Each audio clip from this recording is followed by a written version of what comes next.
Together Now Festival returns. August Bank Holiday Weekend, 1st to 4th. Curramore Estate, County Waterford. With The Prodigy, Georgia Smith, Natasha Bedingfield, Barry Can't Swim, plus many more. Tickets from €249 are on sale now. Maybe subject to fees. Over 21, subject to licence. See altogethernow.ie.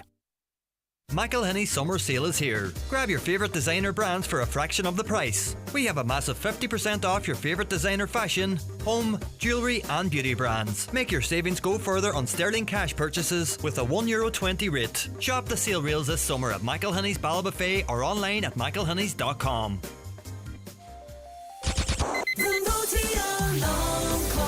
The bold way to start your day.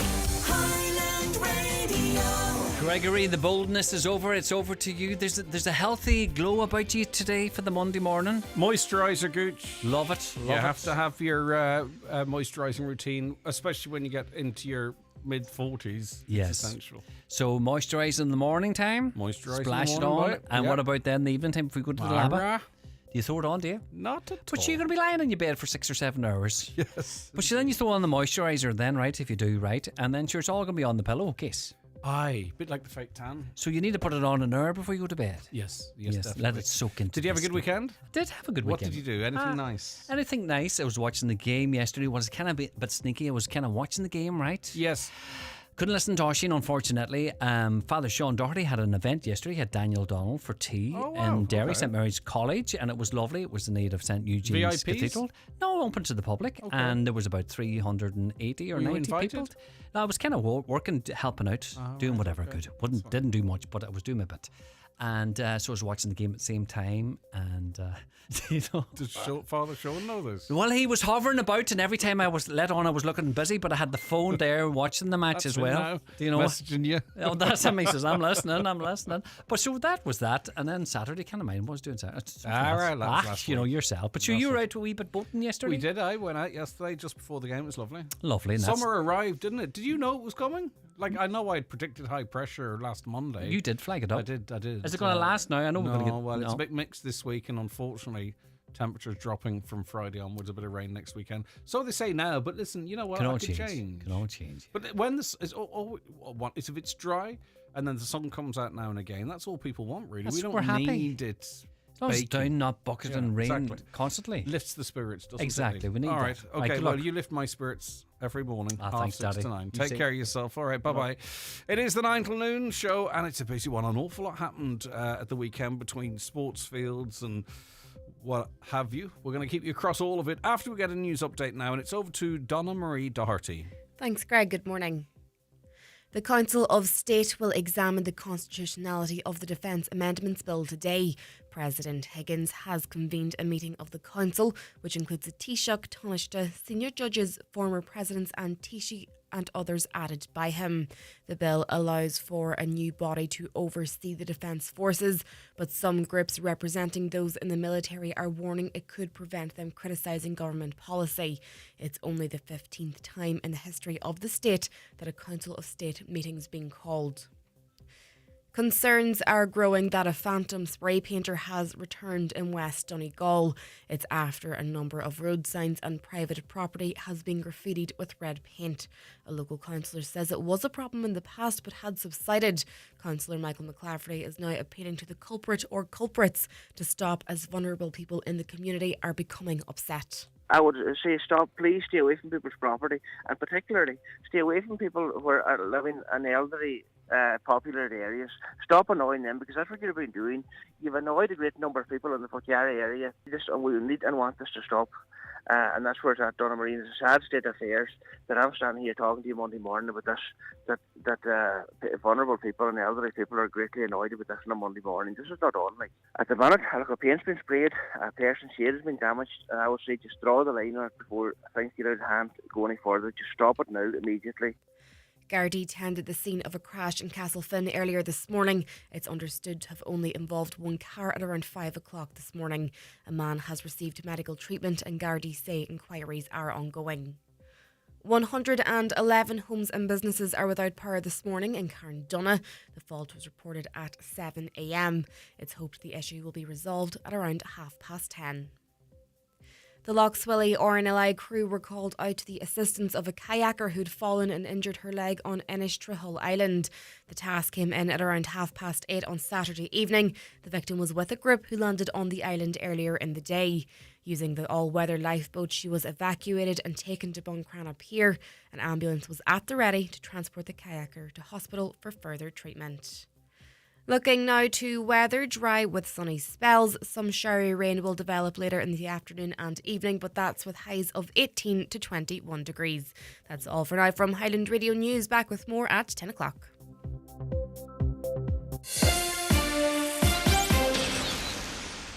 At Alliance, we've been in Ireland since 1902, so we've seen a lot. Risings, tigers, clashes, crashes and recovery. And we've been around through it all. So here's to another 120 years of protecting the people of Ireland. Visit alliance.ie for a car, home or pet insurance quote.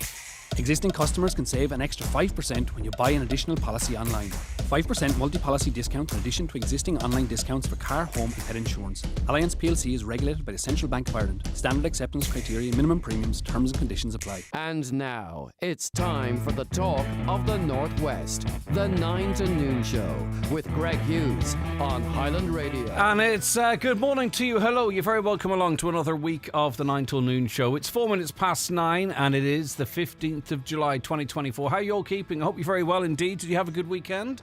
Hopefully you were able to get out and enjoy the sunshine, get out into the garden, down to the beach, out for a walk, whatever it might be. And also, my word, if you were working in hospitality at the weekend, you would have put in some shift. A lot of people around, isn't there? But it's good to see. It's good for the economy, I suppose. Of course, yesterday, dominated by sport for many of us, not all, of course. Donegal, unfortunately, didn't make it past Galway, but what a year we've had. And if you want to talk about the year we've had versus what our expectations might have been, or talk about the game more generally, feel free to get in touch with us. 086 60 25,000 is the WhatsApp and text, or give us a call on 07491 25,000. As I say, you know, I think we got further and had a much better year than anyone would have anticipated prior to Jim McGuinness being appointed. But just Galway, I just don't think we were going to beat them yesterday one way or other. There's something about it, you know, it seems to be their year. There'll be things that we can be disappointed about, of course, in terms of, you know, certain elements of the game and how it went. But overall, what a fantastic year to be enjoying football deep into July as the season is laid out now. And then, of course, a little later on, the final of the European Championships, of course, England versus Spain. All you could hear on the Vox Pops and online was it's coming home. Well, it's not. It's going on holidays. It's going to Española for the next couple of years. Spain, fantastic. The tournament's best team, deserved to win that as well. And it's just hard to get in behind England, just the way they talk about it. I remember there was a game about, I don't know which, it was about 3 or 4 games ago. And I was watching the English commentary because I find that more enjoyable because of their heartache and the euphoria, and they just can't balance their emotions at all. But the last 2 or 3 minutes, it's when they scored a late equaliser. It was just a complete autopsy and obituary of Gareth Southgate. And then next thing you know, they score and he's a hero again. And now they'll have a go with him again, don't you know? But anyway, that was it. So Donegal out, England out, and mixed emotions on both of those for most of us, I think. But let's start with a look at the newspapers. We'll go to the back page of the Donegal News because Donegal's hopes of reaching a first All-Ireland final in 10 years were ended by Galway on Sunday evening in Croke Park. A fortunate shot dropping short from Paul Conroy evaded Sean Patton and found the net, but Jim McGuinness's men kicked some super scores from Michael Langan, Kieran Thompson and Oisin Gallen to go in at the break, drawing 10 points to 1-7. And while the game was still level with 5 minutes to go, Donegal kicked just one score in the final 20 minutes as their shooting let them down in the second half as the tribesmen set up a decider with Armagh following a 114 to 15 points. And I think really perhaps Jim McGuinness on reflection might think there were certain options that we could have taken, but Galway are more seasoned. They are slightly ahead of us, I suppose, in terms of team development, and just something feels like it's going to be their year this year. So far more to be happy about than to be disappointed about. On to the Derry news, and the solicitors of 2 teens arrested by the PSNI at Guildhall Square on Wednesday, the 11th of July, following an alleged assault of a man, have raised concerns about the misleading manner in which the incident has been reported. Madden and Finucane represent both young persons who were arrested, 13 and 14. Kieran Shields from Madden and Finucane solicitors attended Waterside PSNI station along with the parents of the boys on Thursday night, and both boys were eventually released after 1 a.m. on Thursday the 12th of July on police bail. Now, the big story nationally and internationally, it would seem, is the attempted assassination of Donald Trump. It's a once-in-a-generation type of event, thankfully, in that a president or someone seeking the presidential office is targeted by an assassin. I think you have to go back to the early 80s. Do you? Is it Reagan was the last either president or presidential candidate that there was an attempted assassination? And very sadly, one person lost their life in this instant.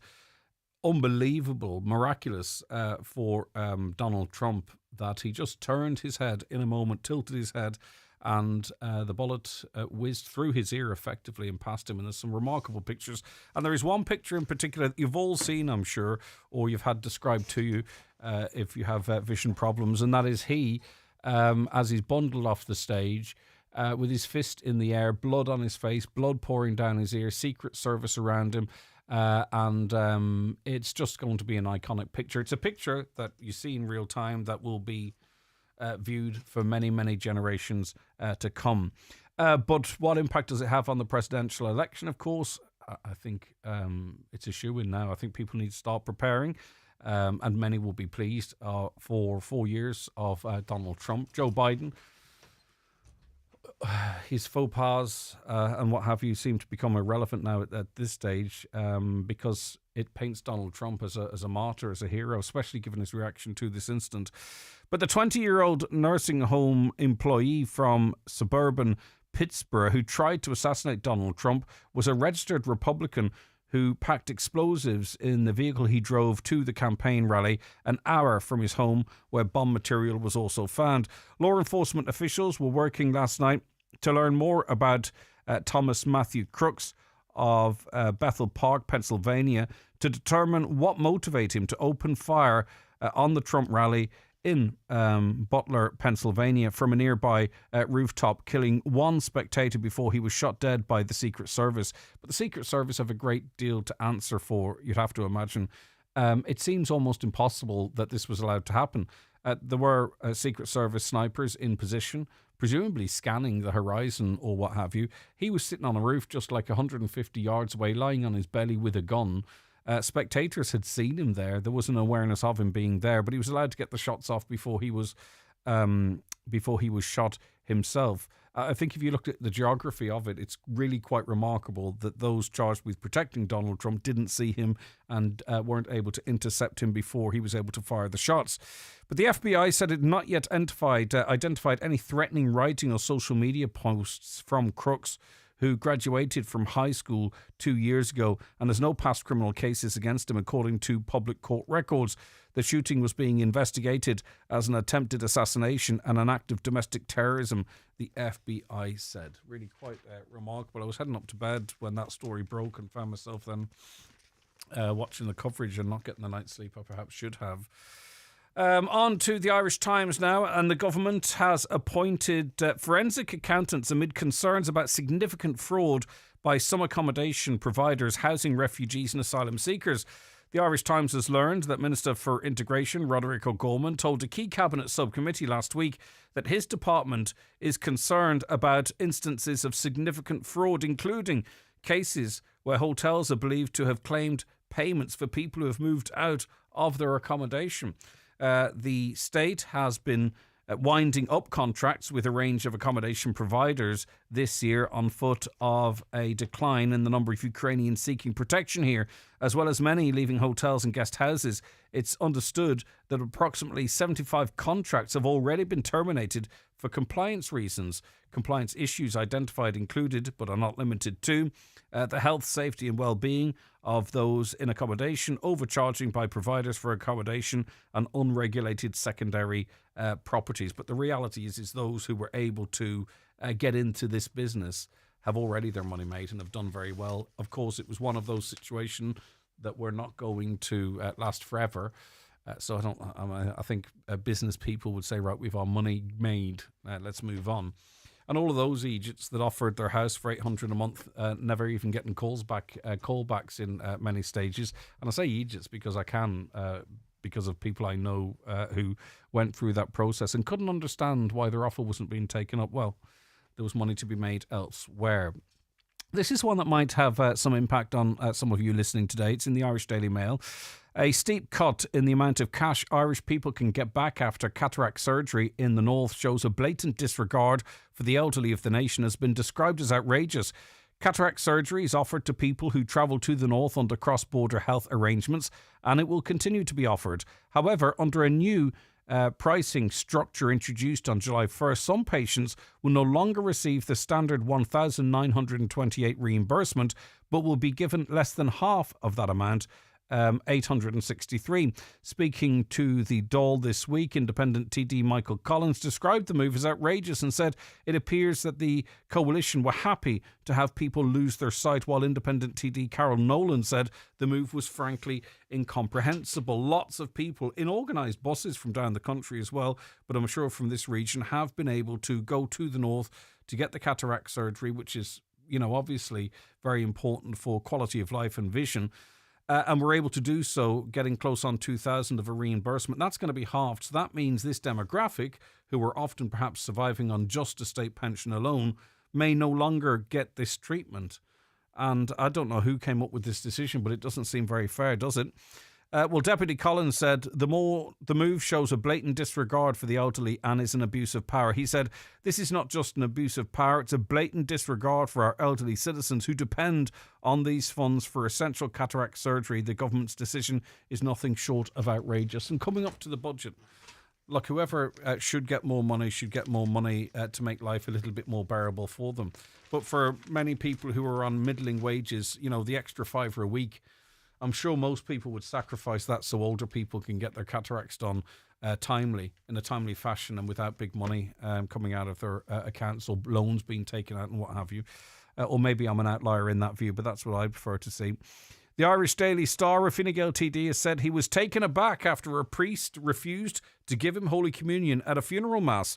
Junior Health Minister Colin Burke said that the priest involved then said he'd been excommunicated from the Catholic Church. The Cork North Central deputy voted in favour of repealing the 8th Amendment, a process which led to the legislation of abortion in Ireland. It has been reported that this is the reason why Father Gabriel Burke of the Blarney Parish refused him communion at a funeral mass last Friday. The incident took place at White Church in the Blarney Parish on Friday, where Mr Burke was attending the funeral mass of a long-standing Fine Gael member and parishioner. What do you think about that? Do you think that's was the priest right in what he was doing? He effectively said he was excommunicated because he voted, the TD voted for legislation which effectively introduced abortion into Ireland, and the priest refused him communion. What do you think? 08660 25,000 or call us on 074 91 25,000. Interesting times for Sinn Féin. As you would know, there's been a consistent fall-off in support for them in consecutive polls. You can ignore one poll or two poll, and I'm a bit nervous about polls anyway, but when there's a consistency to them, even the party themselves can't ignore them. So there was something of, it felt like a bit of a reset from Sinn Féin at the weekend. Sinn Féin leader Mary Lou McDonald has revealed senior party figures were disappointed at her engagement with the party base. She made the admission following a meeting of the Ard Comhairle, which discussed the recent electoral performance. Ms McDonald was asked what the party's review into its disappointing results found about her leadership. She replied, "They've told me that they want me to be more firm. They've told me they want me to be more absolute, my absolute and authentic self. They've told me they expect me to bring clarity in terms of our policy offerings, and they've told me they expect better engagement with grassroots." And some, even within the kind of various leadership levels of the party, have said they also want more access to me. They want me to be more available. And I have made the commitments to make all that happen. Miss McDonald said she enjoys full confidence and support of the party, North and South. She added she would lead the party into the next general election. And I think there was some internal analysis, really, as it relates to where do they stand on certain issues? What are the views on migration? Why did they go yes in the referendi? Lots of different stuff that people kind of couldn't make out where Sinn Féin stood on things, and I think that's certainly damaged them. It has to be said. Are they left? Are they right? Are they centre? You know, that kind of stuff that matters to some people. And finally, Rory Gallagher's very famous guitar. It is going to auction. His brother insisted nothing can stop the guitar owned by the legendary musician going under the hammer. The famed 1961 Fender Stratocaster, played by the late superstar throughout his career, will go up for auction at Bonhams in London October for an estimated £1 million. Liveline engaged with callers adamant that the car should be brought home to Ireland. It is, and perhaps this is why Liveline's slipping in the listenership figures. It is the kind of issue they give 2 or 3 days to. And then, of course, if it were to be secured, where would it be? Cork or Donegal? And on it goes. Okay, we'll be back with more shortly. Daily newspapers are courtesy of Kelly's Centra and Diner, Mountaintop Letterkenny, winner of Best Family Dining at the Highland Radio Hospitality Awards. Did you know lots of babies feed much more in the evening than during the day? When you get used to your baby's routine, you can adjust yours too, so you can sit down and feed when your baby is usually hungry.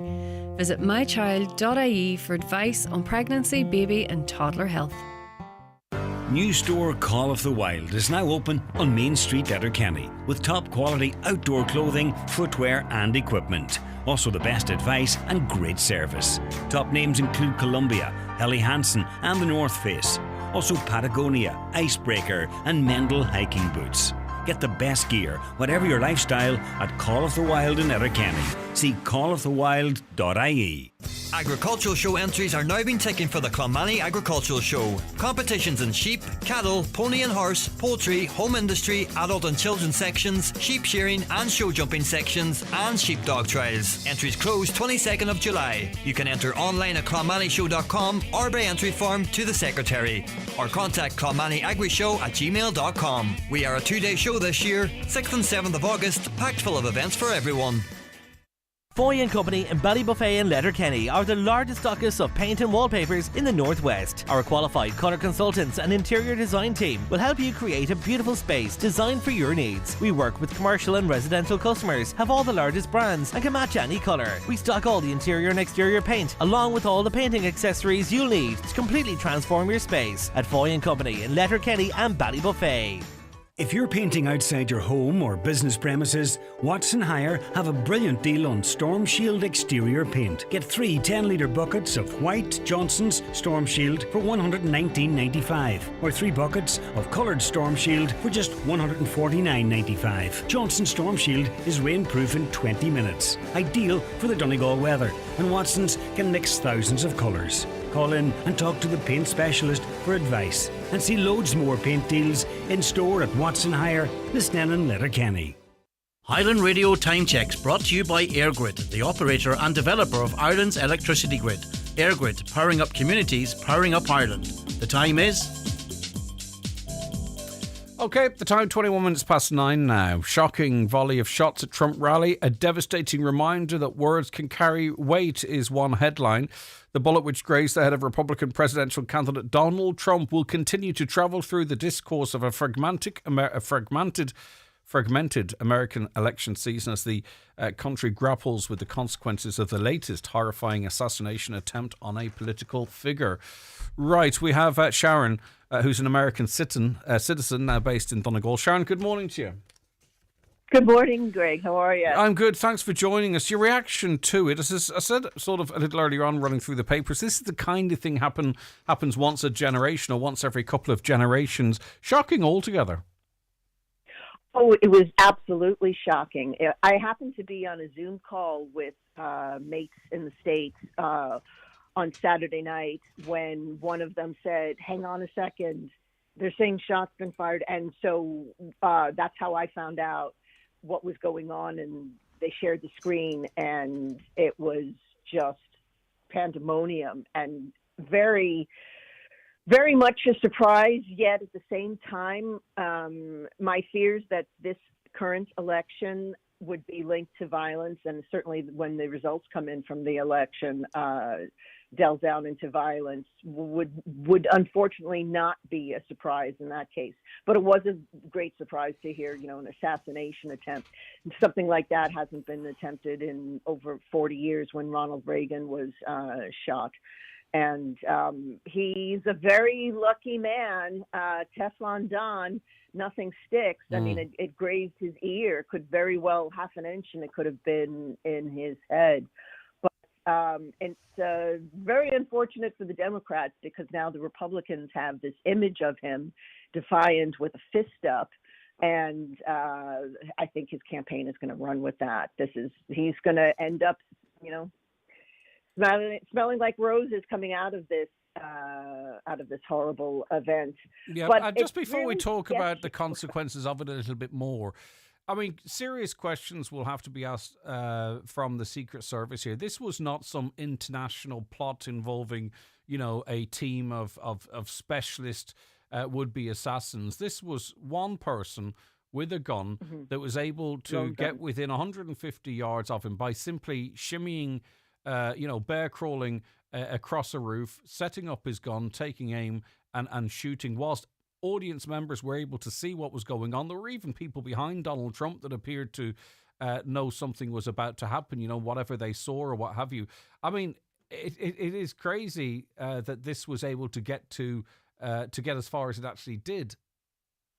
No, it's definitely a failure on the part of Secret Service, although they did respond quickly once it started. It was seconds later that the gunman was shot himself. But yeah, no, I'd seen as well the video footage of people who were present on the scene, and one lad in particular saying that they were shouting and pointing towards the roof because they saw the guy shimmy up to the building with the gun and with the rifle, and were trying to alert law enforcement in the area, which it was, there was a huge law enforcement presence, in addition to the Secret Service, FBI, and as well as local law enforcement were there. And they did respond quickly, but yeah, that should have been, they normally, Secret Service, check out the entire perimeter of where these events occur. And he wasn't already up on the building roof. He did it during the speech. So maybe that's how he was able to blend in, just look like one of the other Trumpers. I don't know if he was dressed in camo gear. I know he was made fun of for wearing camo gear in high school. By all reports, loner, no friends, picked on, bullied very badly in high school, and no social media presence, which is odd for somebody his age. Yeah, indeed. Now, obviously, the talk up until now has all been about Joe Biden, his performance in the debate and his faux pas since. And indeed, last night, even in trying to, appear resolute and strong, he referenced, instead of saying that, things should be decided at the ballot box, he says at the battle box. So even in a scripted sort of address in that regard, he still managed to mess it up to some extent. Go on. Maybe, paging Dr. Freud, your slip is showing, it is a battleground, and maybe on foot of that, on foot of what just happened, that's where, your mind goes. And battle box would be a good name for it these days, let me tell you. It's a very polarized, it's a very sharply divided country. According to the polling, it's basically split down the middle. And do I wish a more vigorous Joe Biden was the candidate? Sure. And full disclosure, registered Democrat, I'm going to be voting for whoever the Democratic nominee is going to be, because I think that literally American democracy hangs in the balance. We know from this document, Project 2025, that he is planning, should he return to office, former President Trump, he is planning huge, horrific changes from day one. And it's rather extreme. The chat in America was starting to coalesce around this Project 2025, even referenced on late night talk shows. And now all anyone's talking about is the assassination attempt. What do you think this means now for the candidacy of the incumbent? Do you think that this throws more attention off him, or in terms of Joe Biden I'm talking about here, or? Well, I mean, like in the short 24 to 72 hour news cycle, it's pulls focus away from Biden momentarily. But other than that, this doesn't benefit the Dems in any way, shape, or form. Republicans have this very neat image now. There's multiple photos of a defiant Trump raising his fist in the air, and I think that the Republicans are going to run with that, and it's going to be nothing. It's going to be in total a benefit to them in the long run. Yeah, because it makes him look strong. It makes him look like a martyr. I mean, you know, his reaction immediately. The fact now that he can sort of, you know, attend the convention. You know, everything plays into the style of him in any case. Like, so it really does play well for them. He talked of ripping up the speech he had for Thursday night. And he wants to talk more about sort of bringing America together. That's kind of interesting. I wonder how that might play to his base. I don't know how well that is going to play to his base. They don't seem to be willing to reach across the aisle, and it's surprising. I hadn't heard that yet. Yeah, no, he said he quite literally said, "Look, he wants to talk about bringing the country together." Exactly. Yeah. Well, that's a complete 180 on his rhetoric thus far and for years. So maybe this put the fear of God in him. I don't know. As I said, he's a very lucky man, Teflon Don. Nothing sticks, even in an assassination attempt. But it's stunning to think that such an incident would occur. Yet, as I said, one of America's sorry about that, Greg. That's an alarm going off on my phone. We know what time you get up at now, Sharon. No. I'm That's joking. An alarm I'm for joking. medication. I'm oh joking. gosh, I've already been looking at my work email. I'm messing with you, Sharon. I'm messing. Okay, but it's really, this in no way, shape, or form benefits the Democrats. No. And I must say, when the news first broke, and before we got more details of it and discussing it with my friends as we were watching it play out live, as it were, we're like, okay, is this a stunt? We wouldn't put anything past his campaign, but it doesn't appear to be so far, but there seems to be an awful lot of mystery around the shooter, and he was shot dead, so he's not around to ask any questions. It leaves a lot more questions unanswered than answered, and we'll see Thursday what will result in Trump's speech, whether it will be conciliatory towards bringing the country together, or whether or not it'll be something, fire and fear. And I hate to say it too, you reap what you sow. This man incited violent insurrection because he didn't accept the results of the last vote. I know, but also if we want to go down that route, Joe Biden did talk of we need to put Donald Trump in the bullseye now. Do you know what I mean? So I think if we're sort of going to go down the route of rhetoric and what the consequences of language and actions might be. Do you know what I mean? Joe Biden is not he's not squeaky clean in that regard.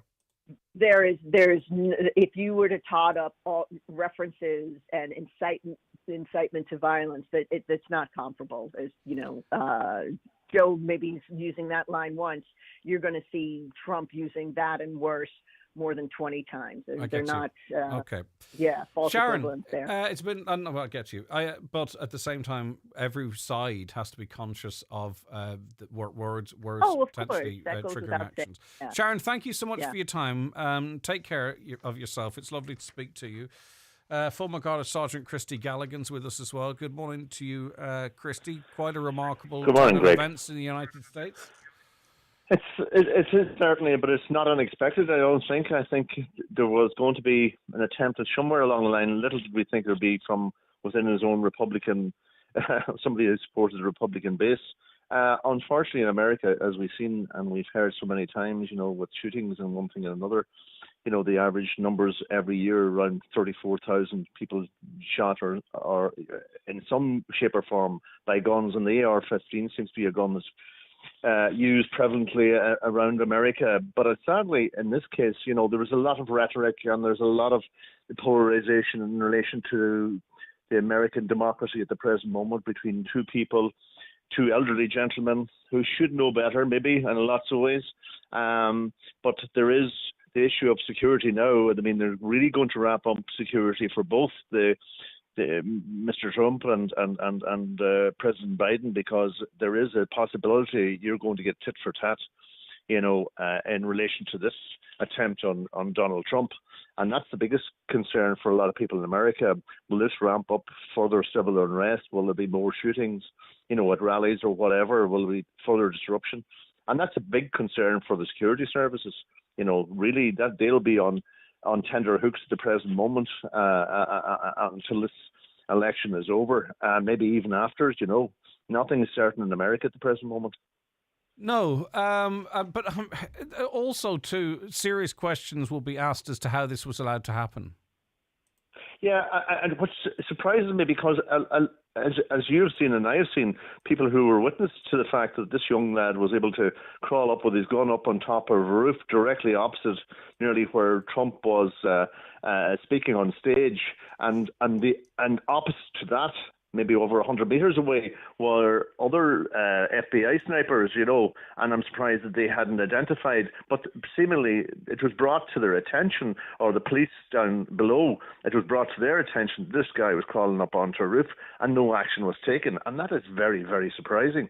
And I mean, we all know of when presidents from America come to this country and security is ramped up, that every blade of grass is turned over virtually, to ensure safety and security. Not that it's going to happen in this country, but you can never be sure.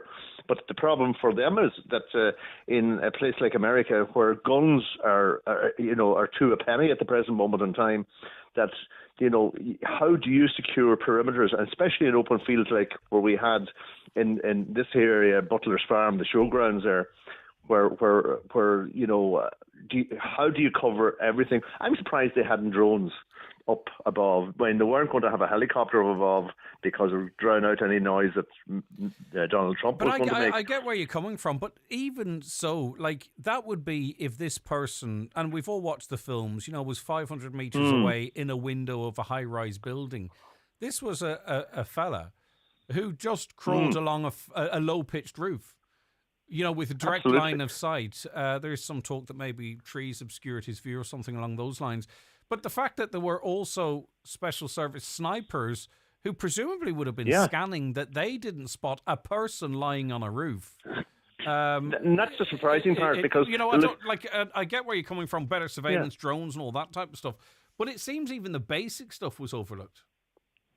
Yeah, well, I mean, the most important thing anyway for any police service or any intelligence service is your information, what information you get on the ground from the very start. And people were obviously very concerned about this guy crawling up onto the roof, but no action was taken. Then you had the snipers who were opposite where this young fellow was, and they would have been scanning this area. And I'm telling you, when the Secret Service scan areas, they definitely scan areas, but they overlooked it, or no one took any action to see why was this guy on a roof in the first place. And if he was seen going up with a rifle, what the hell was he doing there in the first place? And these are questions that have to be asked by his close protection unit and the Secret Service. I mean, I'm sure some heads will roll after this, but will it tone down the rhetoric between Biden and Trump? That's the question where everybody's asking, will things change, and will Donald Trump be less, volatile and more democratic in his approach to this election? Well, that's anybody's guess, but again, questions will be asked about the security surrounding Trump at this stage. But even now at this point, and I mean, this is where we need our leaders to show leadership, but even now, you have people blaming Biden for it. The Biden talked about we need to get him in the bullseye. You've got Trump, people saying that, well, you reap what you sow, if you know what I mean. And then others saying it was all staged. It's just too perfect the way he held his fist up and zooming in on some woman in the background with sunglasses saying the fix was in. The world is a very, very strange place now. And sort of your commentary maybe if applied 20 years ago, but unless the actual leaders themselves start showing leadership in this regard, especially with social media, just the world's gone nuts. Yeah, well, that's the problem. Social media and the conspiracy theorists will be out now, and they'll be blaming everything from the aliens or from someone coming from Mars or something. I mean, that's America for you. It's just what comes out as outlandish sometimes. But some of even the vice presidential frontrunners are pointing the finger at Biden as well for that he was central to the premise of that. That Trump was an authoritarian fascist, etc., etc.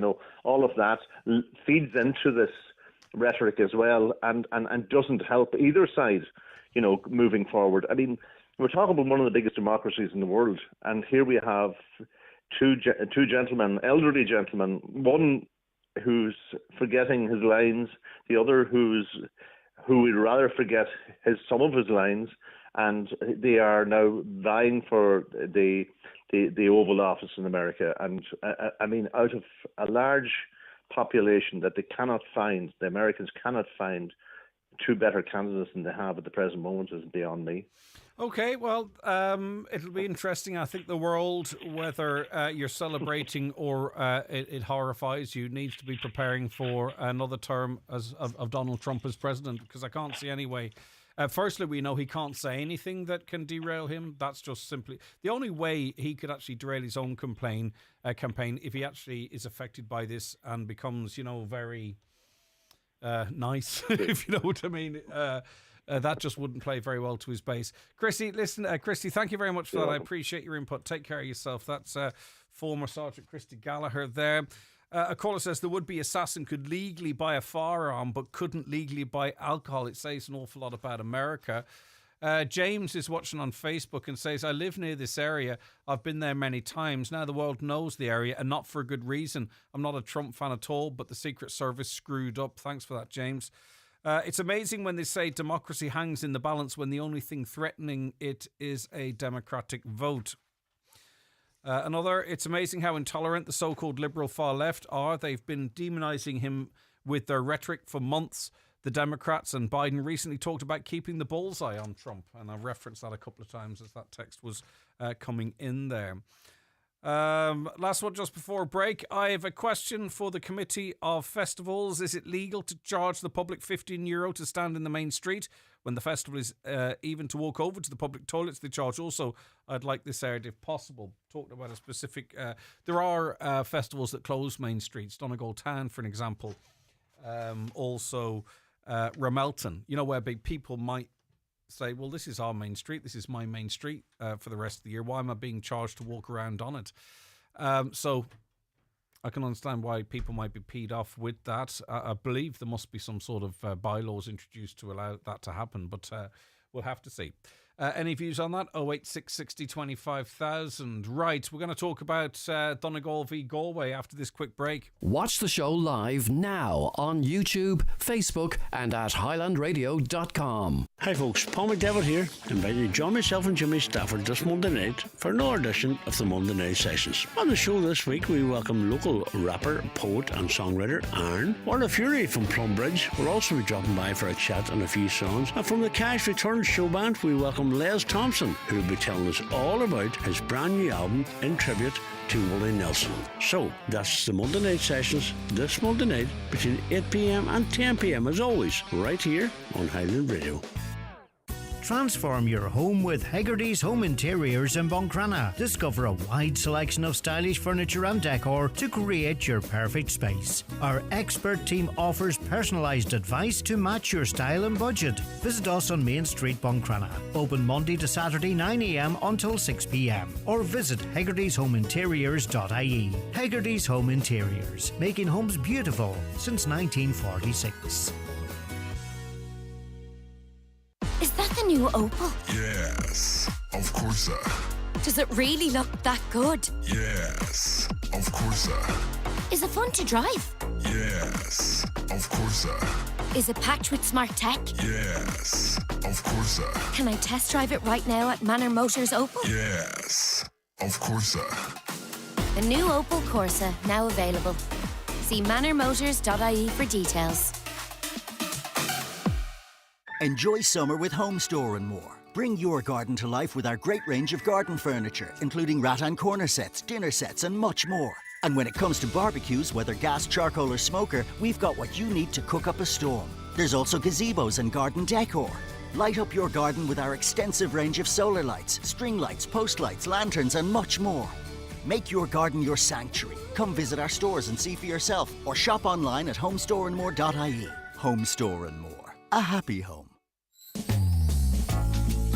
McCullough Jewellers in Letterkenny are synonymous with fine jewellery, quality watches and giftware. With stores at Main Street, Letterkenny and the Letterkenny Shopping Centre or online at ormccullough.com. You can choose from their quality product range in a relaxed atmosphere, and their sales staff will be happy to help you make the right choice whatever the occasion. McCullough Jewellers, making moments magical for generations.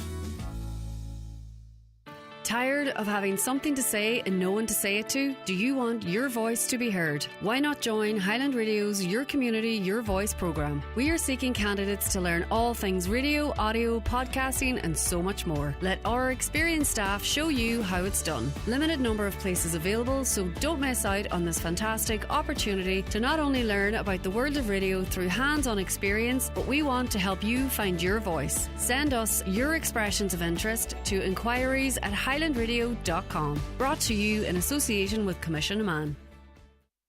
Holmes Travel Castlefin require a part-time bus driver working 20 hours per week. A full clean Class D driving licence and current CPC card is required. Experience preferred but not essential. Please send your CV to homestravel@live.com or call Holmes Travel Castlefin on 087 211 4455. House to Home Bridgend, Donegal. Our modest front door opens onto 2 floors of Irish-made furniture, suites, beds, mattresses, dining and occasional furniture. Step into our showroom and see how we can transform your house into a home. House to Home furniture, flooring, slide robes and interiors, Bridgend, Donegal.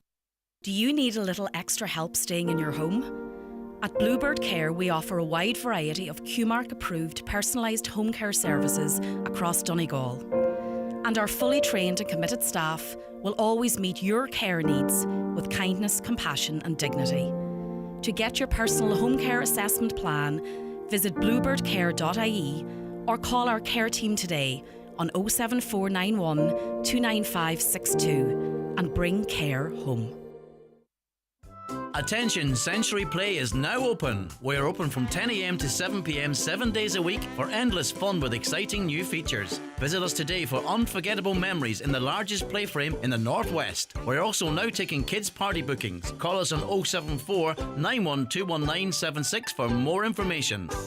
Highland Radio weather updates with McElhinney's. Support local at McElhinney's. With 53 years experience in fashion, beauty and home, we're here for you. Plus, enjoy M-Card rewards when you shop in-store at McElhinney's Ballybuffet.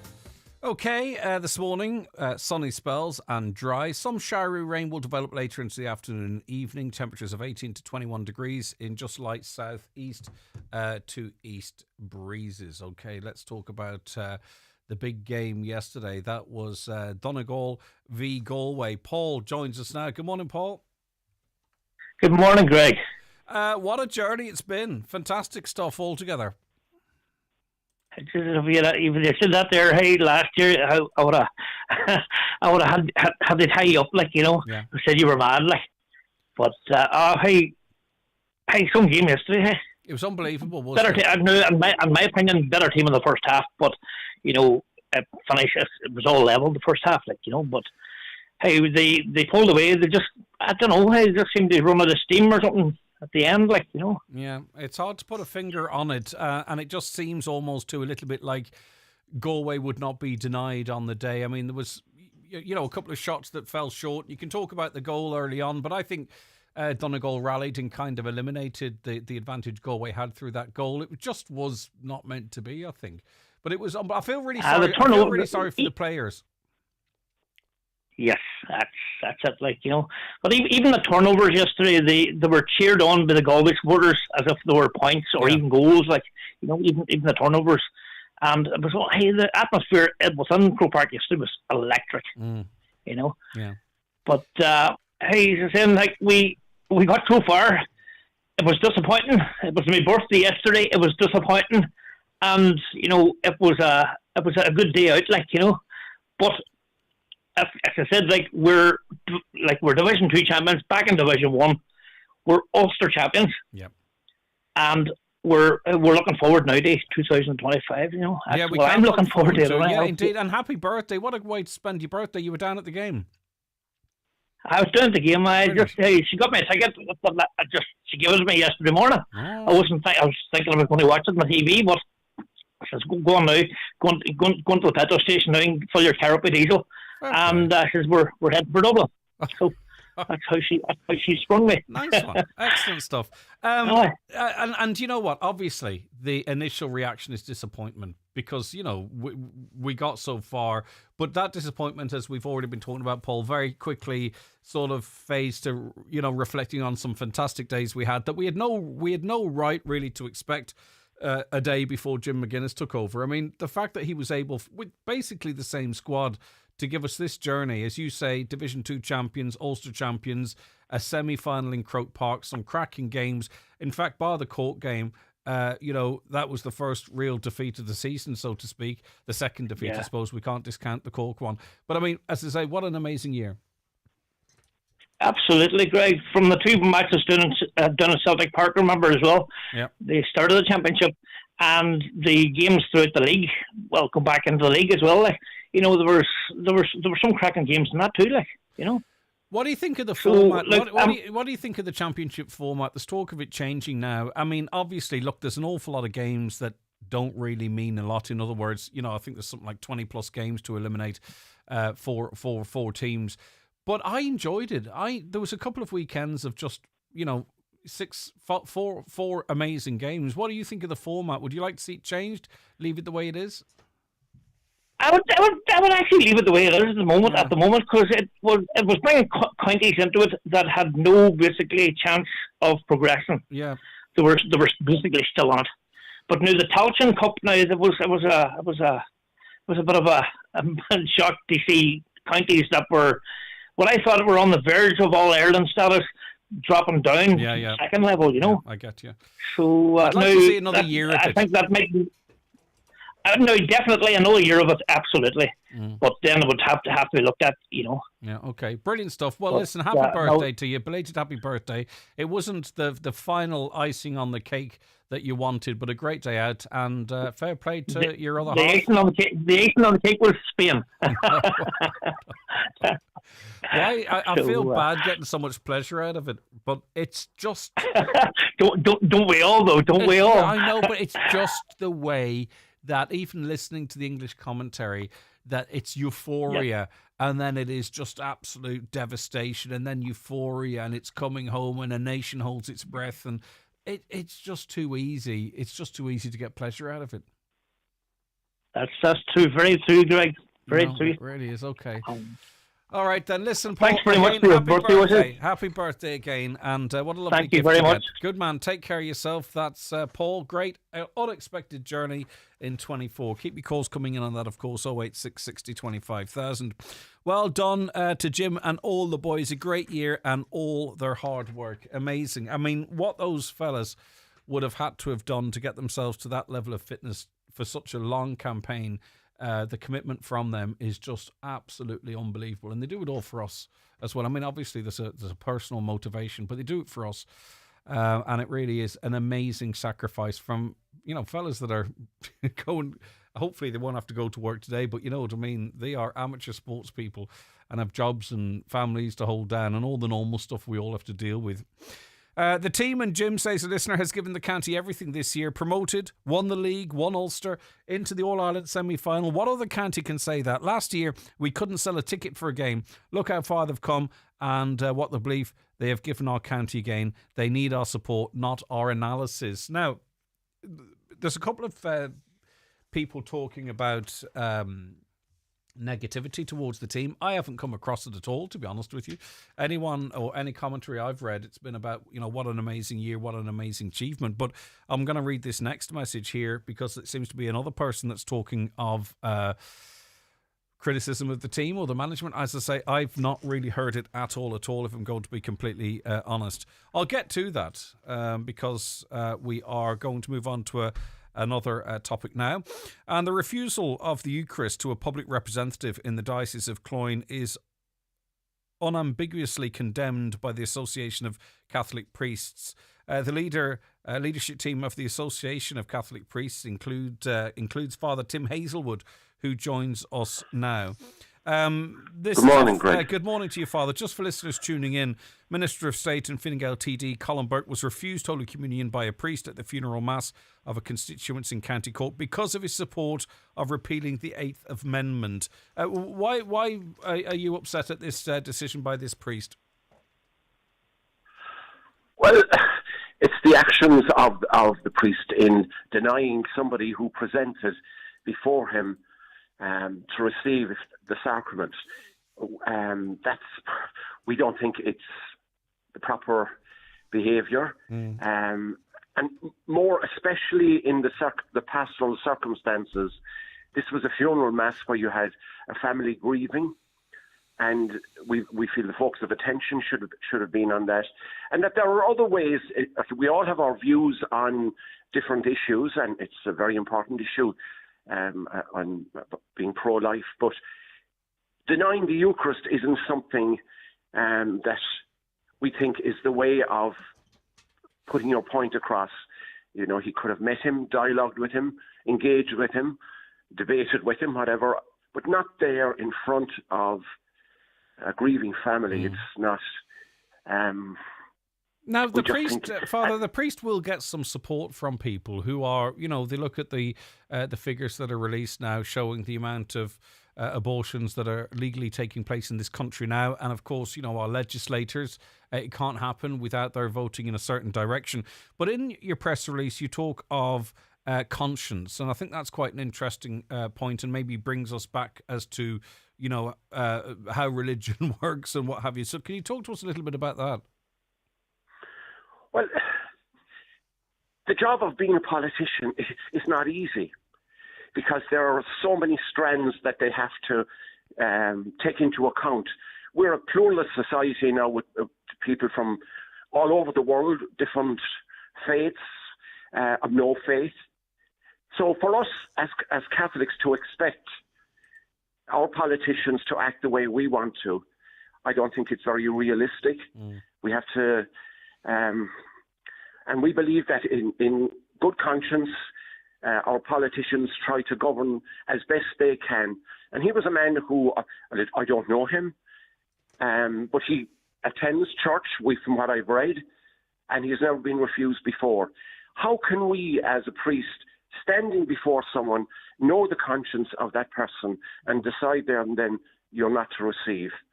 It gives the impression that the Eucharist is a sort of a prize that we win if we're good. That's a false understanding of the Eucharist. The Eucharist is to help us on our journey. It's to nourish us, encourage us, help us. So us acting as judge and jury for people. Now, and another worrying, and I suppose I connect it to what's happening in the United States, this type of thing has happened in the United States where people are being denied the Eucharist. And we see how polarised a society that has become, culminating in that assassination attempt at the weekend. Pope Francis is trying to put forward a vision where we engage with the world. He has said himself he has never refused Holy Communion to anybody. And that's not the kind of church that we in the Association of Catholic Priests put forward. It's an engaging, it's open, it dialogues, it tries to understand that type of church. Father Sorry Tim, for the sermon. We invited you on, Father, off the back of the statement issued, so we appreciate your time. Father Tim Hazelwood, have a lovely day. Thank you for your time. You're welcome. All right, bye-bye. Take care of yourself. 086 60 25,000. A caller says someone should tell that priest that the law of the land takes precedence over church law. It's no wonder attendance at Mass is dropping. dramatically. And we've more of those coming in, by the way, so I'll get to them after 10. All messages received will be read out a little later. Okay, gonna take a break for the news and obituary notices. Join John Breslin and the Highland Radio Outside broadcast team this Wednesday from 12 noon to 2:30, coming live from Inishowen Credit Union, Buncrana. Inishowen Credit Union are holding a Members Appreciation Day and want to show just how much they appreciate their wonderful members and their incredible community. Welcome to Cherrymore Kitchens and Bedrooms in Donegal Town. Discover affordable luxury with our bespoke fitted furniture solutions. With almost 30 years of serving Ireland and the Northwest, we're your trusted experts. Visit us Monday to Thursday 9 a.m. till 5 p.m. with late night openings Fridays until 7. Book your free consultation today on 074 9725 822 or visit cherrymore.ie. Cherrymore Kitchens and Bedrooms, where affordability and luxury combine. Hi, Paddy here at Shane Conley Cars in Donegal Town. Are you looking to upgrade your car? With Shane Conley Cars, you'll find makes and models for every budget. Great finance options, and we also accept trade-ins. Check out shaneconleycars.com or call in to us at Shane Conley Cars from Lonaher Road, Donegal Town. Bingo every Monday at the Halfway House Bingo, Burnfoot. Doors open at 7:30 with eyes down at 8:30. €2,500 must go. Snowball is now €1,950 on 45 numbers or less. If you're not in, you can't win. That's Halfway House Bingo tonight at 8:30. If you're painting outside your home or business premises, Watson Hire have a brilliant deal on Storm Shield exterior paint. Get 3 10-litre buckets of white Johnson's Storm Shield for $119.95, or 3 buckets of coloured Storm Shield for just $149.95. Johnson Storm Shield is rainproof in 20 minutes. Ideal for the Donegal weather, and Watson's can mix thousands of colours. Call in and talk to the paint specialist for advice, and see loads more paint deals in store at Watson Hire, Lisnenan, Letterkenny. Are you female, currently unemployed and looking for a new career in construction? After the success of our pilot programme, Rural Enterprise SkillNet is delighted to announce the second Women in Construction programme commencing September 2nd in Letterkenny. For more information or to apply, visit ruralenterpriseskillnet.ie. Closing date for applications is August 12th. Live, on air, online and on the Highland Radio app. This is Highland Radio News. Good morning, it's Donna Marie Doherty with the news at 10 o'clock. An Oma haulage company, its director and transport manager, along with a number of drivers, have been sentenced after a joint operation uncovered the manipulation of tachograph recording equipment. It's used to record the speed and distances covered by the company's drivers. With more, here's Alex Rowley. It was found that the company was producing false tachograph recordings to appear that they were complying with rules on driver's hours. Director, 45-year-old Michael Doherty, and Transport Manager, 56-year-old Patrick Doherty, pleaded guilty previously and were sentenced at Laganside Crown Court on Wednesday the 3rd of July to encouraging fraud by false representation, 9 counts of aiding and abetting fraud by false representation, and entering into an arrangement to acquire criminal property. Patrick Doherty was sentenced to 14 months imprisonment, suspended for 2 years, and Michael Doherty to 2 years imprisonment, suspended for 2 years. At Laganside Crown Court the following day, Michael Doherty Haulage Limited was issued with a confiscation order to make a payment of £247,028 and the company ordered to pay a fine of £72,000. The PSNI said the danger lay with the fact that the odometer, speedometer and speed limiter can be disabled by such manipulation, and as a result the driver, who is already over their legal driving hours, is in control of a vehicle weighing up to 44 tonnes while having no indication of speed. And the PSNI statement in full can be read on our website, highlandradio.com. The Council of State will examine the constitutionality of the Defence Amendment Bill today. President Higgins has convened a meeting of the Council, which includes the Taoiseach Taoiseach, senior judges, former presidents and Taoiseach and others added by him. The bill allows for a new body to oversee the defence forces, but some groups representing those in the military are warning it could prevent them criticising government policy. It's only the 15th time in the history of the state that a Council of States meeting has been called. Gardaí tended the scene of a crash in Castlefin earlier this morning. It's understood to have only involved one car at around 5 a.m. A man has received medical treatment and Gardaí say inquiries are ongoing. Concerns are growing that a phantom spray painter has returned in West Donegal. It's after a number of road signs and private property has been graffitied with red paint. A local councillor says it was a problem in the past, but it had subsided. Councillor Michael McClafferty is now appealing to the culprit or culprits to stop, as vulnerable people in the community are becoming upset. I would say stop, please stay away from people's property, and particularly stay away from people who are living in elderly populated areas. Stop annoying them, because that's what you've been doing. You've annoyed a great number of people in the Fokiara area. We need and want this to stop. And that's where it's at, Donamarine. It's a sad state of affairs that I'm standing here talking to you Monday morning about this, that vulnerable people and elderly people are greatly annoyed about this on a Monday morning. This is not on. Like, at the minute, a paint's been sprayed, a person's shade has been damaged, and I would say just draw the line on it before things get out of hand, go any further. Just stop it now, immediately. The motive for the assassination attempt is still unclear of Donald Trump. The 21-year-old Thomas Matthew Crooks was shot dead within seconds of launching his attack in Pennsylvania. David Smith, Washington Bureau Chief with The Guardian, says investigators are still examining his background. He was a registered Republican, but he also made a small donation to a left-wing group at one point, described as very smart at school, but also someone said, or a few people said, he was the victim of bullying almost every day. And it's pretty unclear still why he would have taken such an action. Was it a cry for help? Was it trying to be famous? 111 homes and businesses are without power in Carndonagh this morning. The fault was reported at around 7 o'clock. It's hoped the issue will be resolved in around half an hour's time. People can go to the Power Check website with ESB for real-time updates.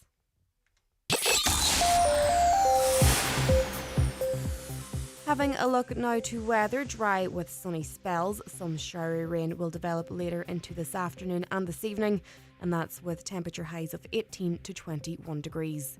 That's all for now from Highland Radio News. We'll be back with headlines at 11 o'clock.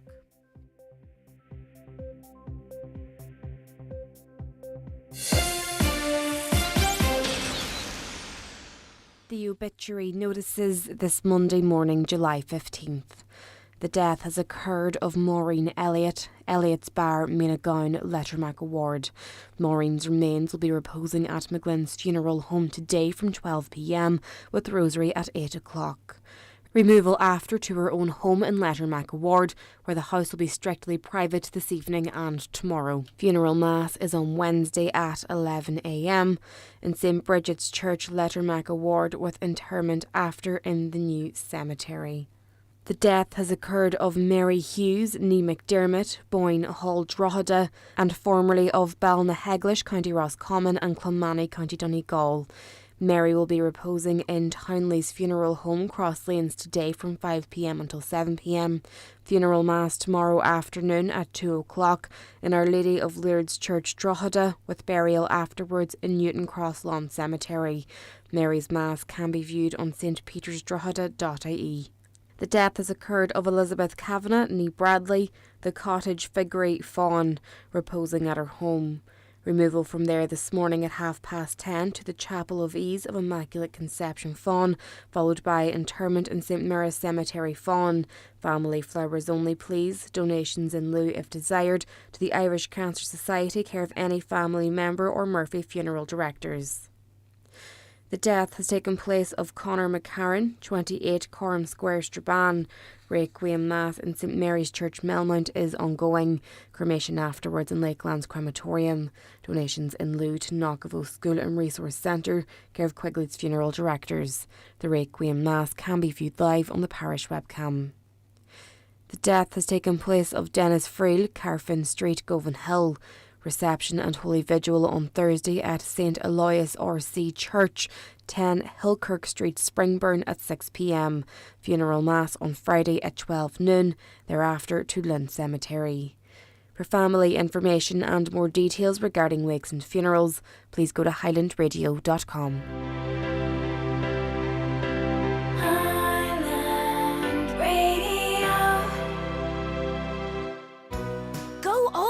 Aldi with summer barbecue sizzlers now only $2.99 each, including specially selected Black Angus reduced fat 6-ounce burgers was $3.79, now only $2.99. Plus, specially selected Black Angus Ultimate 6-ounce beef burgers, Butcher Selection quick cooked chicken fillets, and Butcher Selection pork belly strips were $3.49 each, now only $2.99 each. All Board Bia quality assured. Go all Aldi while stocks last.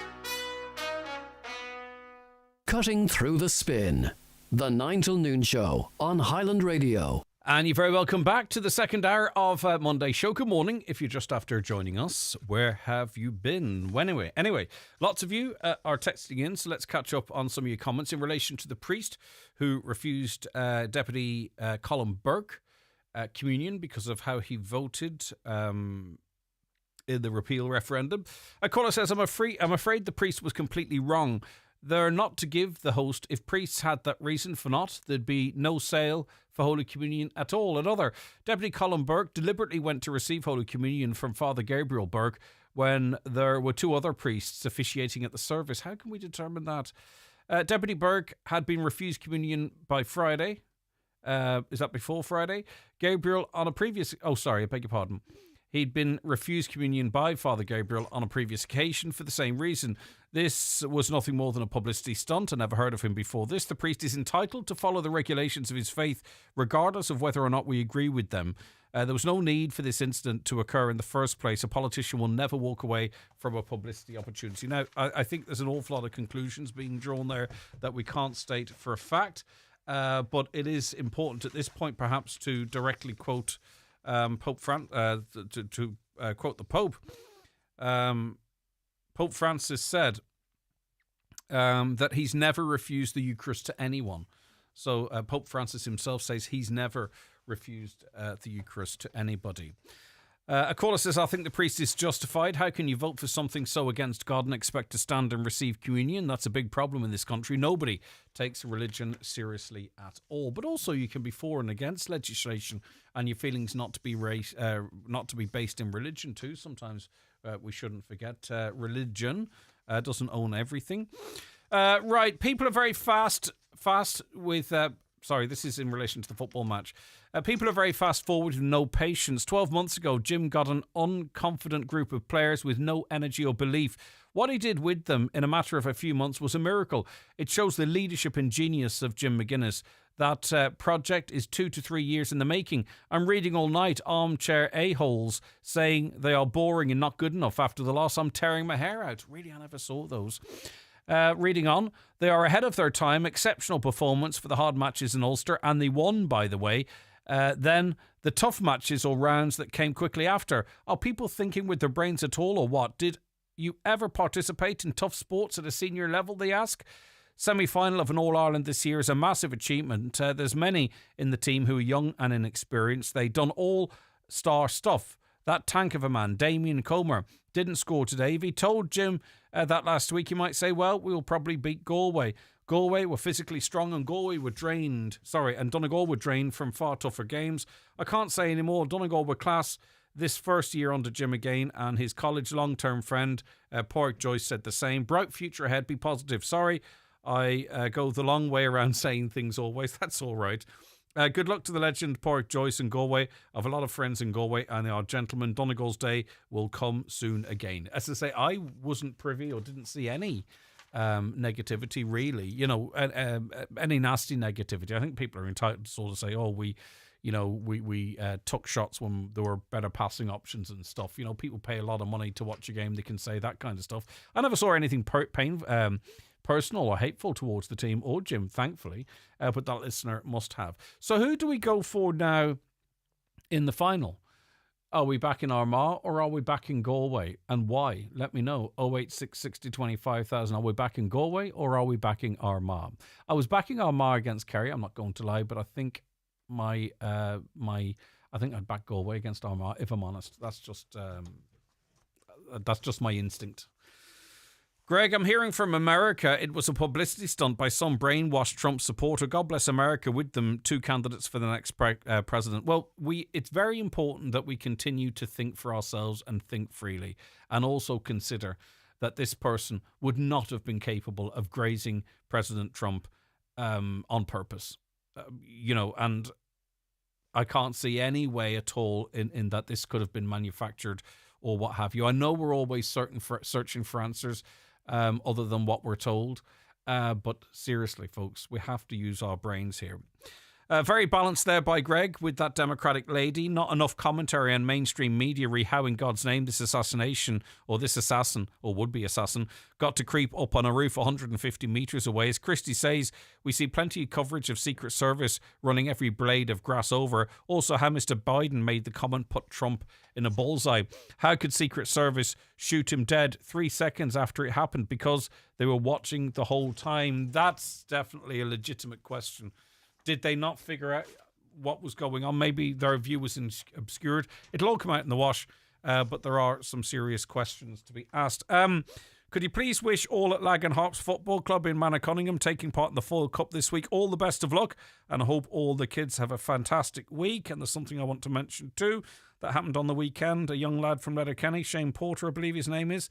Shane Porter from Letterkenny. He was over with 3 teammates from down the country at a big darts tournament, the WDF European Cup in Latvia, and this was while the World Match Play Championships were happening in the professional scene. But anyway, Shane Porter from Letterkenny, he was with in his team Aidan O'Hara, Sean McKeown, and Callum Cody. They're from down the country, as I say. But Shane from Letterkenny, they won the boys, the boys team champions and overall boys winners at the WDF European Cup in Latvia at the weekend. I think they landed home. They landed home yesterday. So a nice wee achievement and a future dart star of the start. And the reason I'm mentioning this is because I think Shane can go all the way, right? And, how big darts is at the moment, and there can be big nights in Dublin. He could be playing Luke Littler in about 5 or 6 years' time or whatever. And I kind of want to get on the bandwagon early so I can get access to tickets. So well done, Shane. Hi, Greg. In relation to road safety adverts, why do the powers that be in RTE think it's necessary to make them humorous? Example, electric scooters, people walking around an office dressed as cars or scooters.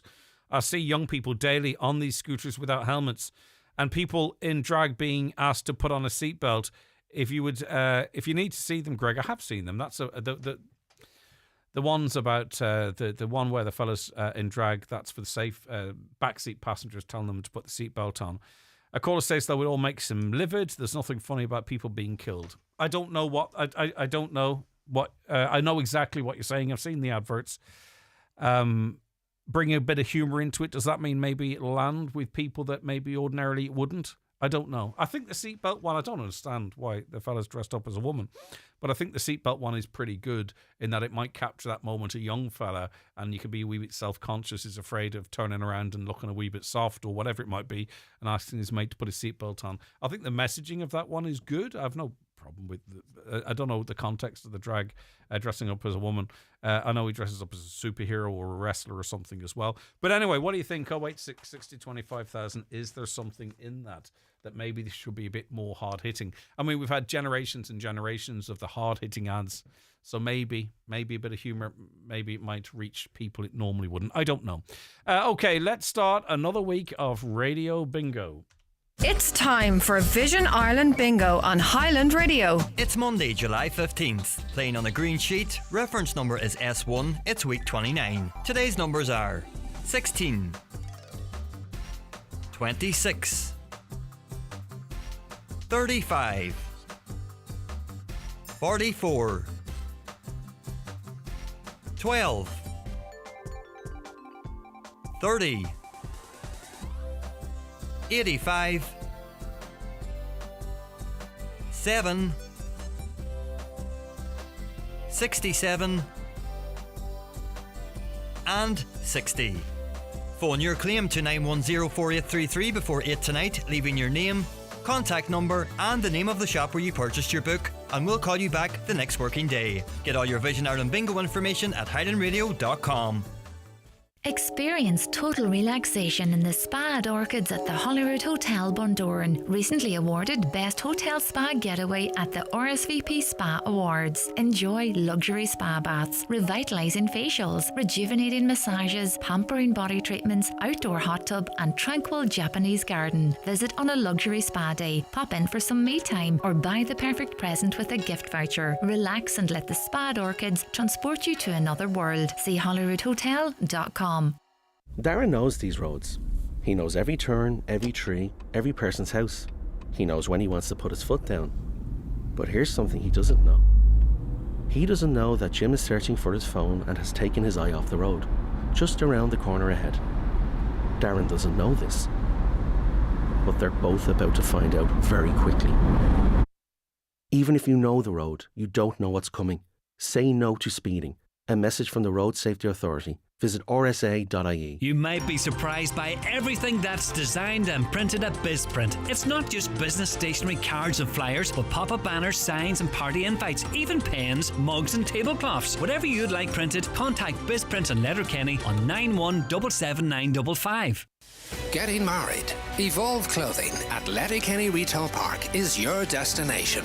Book today for expert advice, a private wedding room and great value. Make your wedding day unforgettable with Evolve Clothing. Now, we're joined on the programme by Natasha O'Brien. Natasha, good morning to you. Thank you so much for taking the call today. Good morning. How are you doing? I'm doing good. Natasha, how are you doing? Because I think in all of the conversation that's been going on over the last little while, the victim kind of has got forgotten in it, and that victim is you, right? So you've had to deal with this horrendous assault. You had to deal with the trial. You spoke out and supported to a great extent, but lambasted in that. So it's an awful lot for any person to deal with, and I've no doubt you're a very strong person, but I'm just curious overall, how are you doing? Oh, yeah, I'm absolutely shattered, but I mean, it's really easy to do something when you know it's not just you. You know, it's when it's so much. If I was doing this for myself, I would have thrown in the towel a long time ago. I would have said, this isn't worth it. Do you know what? I would just rather just move on with what bit of my life I have and just repair. But in the knowledge that what I'm doing and what I'm advocating for and what I'm speaking about might actually impact the next victim and help them in some capacity, that's why I have to keep going. That's why I don't want to stop, because I don't want anyone to have to go through what I went through. And that's what's giving me my power. All the victims, all victims, male, female, anyone. So many have come forward explaining horror stories that they've dealt with in the courts, and so much more, and also so many with fear of reporting and not wanting to, and not want to have to go through what I went through. And I completely understand. I wish, part of me kind of wishes, Jesus, I didn't do it. I wish I didn't go through all of this, but I'm happy I did, because I learned the reality. I didn't know how bad it was. I didn't know how messed up our systems are, and I didn't know how. So it makes it easy for me to keep going. It makes it, because I know it's going to make a difference. Much of the conversation feels to be as if this whole story starts at the trial and not back where you were the victim of a horrific assault. I don't want to re-traumatize you in any way, shape or form, but as much as you're comfortable about, can you talk to me about the night that you were assaulted and what you remember and how things played out, but only as much as you're comfortable in doing so, Natasha? No, absolutely, Greg. And I think for me, what I'm doing at the moment is I'm trying to say, hey guys, look, something happened to me on an individual level. It was horrible. It was, atrocious. And that's one situation. But, when you go into the justice system, you expect to be protected. You expect a criminal to be reprimanded. You expect justice. And so really, like, it is, but you do have to look at the facts of what happened to me and what I went through to grasp the whole picture of how bad our system is. Because everything I speak about and everything I went through, that was presented in court from walking home from a shift in work with my friend, because we were told in Ireland and outside of Ireland to don't walk alone at night. It's not safe. Men know that too. Everybody knows it's not safe to walk alone at night. And it's universal. And it's that common text when you get home safe, because none of us know, are we going to get home safe? We don't know. We never know. No matter what, no matter if we're with somebody else and we're, so I was walking home and myself and my friend were walking past this group of boys, and about 6 males, and they were shouting really aggressively, very, very very threateningly over at this young male walking by himself at the other side of the road with really, really, really horrible homophobic slurs, and just real malice in what they were doing. And me being me, I've always been outspoken. I've always, I've never, I'm not the kind of person that can turn the other cheek and look away from something horrible happening. And what was in front of us, it felt like there's something seriously bad could unfold here. So, trying to play an active role in just being a citizen that's looking out for others, just said, hey lads, just why, don't be using those kind of words, come on. And I was just met with extreme aggression, and my perpetrator then, obviously, I felt didn't want to be held accountable for his actions, probably wasn't used to being held accountable, because in our society, people do this all the time. People speak to other people like this. People threaten other people. People are violent to each other. So I think it was also a shock that how dare someone tell him that he can't be violent, So then that resulted in physical violence, where he attacked me and beat me unconscious. And my friend stood there and watched him as he continued to beat me while I was unconscious, and watched his 5 friends stand around, do absolutely nothing, walk away. And she was screaming for help at the top of her lungs. She was frozen in fear. She's a small girl. She's about 5'2". She's not going to be much help to some 6'3" big guy. She's just, and she was screaming for help. And thankfully, a male that was drinking in a pub down the road heard the screams and ran down and pulled him off me. But yeah, that's the event of the night. Yeah, there's no way anything could be justified or any way, shape or form. But maybe someone could say something triggered, and then there'd be instant regret or whatever, and maybe that could be some sort of a defence. I don't know, but that wasn't the case. He boasted about it. Then he went on to boast about it. I don't mean to laugh, but it's just, I've tried for it long enough, and it's laughable now because of all of it's laughable because of what was presented in the courts, and for them to not see anything wrong with that, not take action. That's why it's so laughable. Now, before it all blew up as well, to Natasha, I was reading the court reports. Now, let's not forget that if you hadn't really said anything, I think really this would have stood. It was a fully suspended sentence. And reading the judge's commentary here, and I can only trust the journalists that were present, it wasn't about Natasha's job. It wasn't about the impact on Natasha. It wasn't about how Natasha can move forward in life.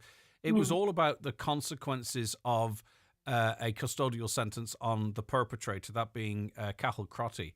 Is that exactly how it was, that the focus Absolutely. Of the judge's commentary was really about, this young lad, we can't rob his career off him and all this kind of stuff?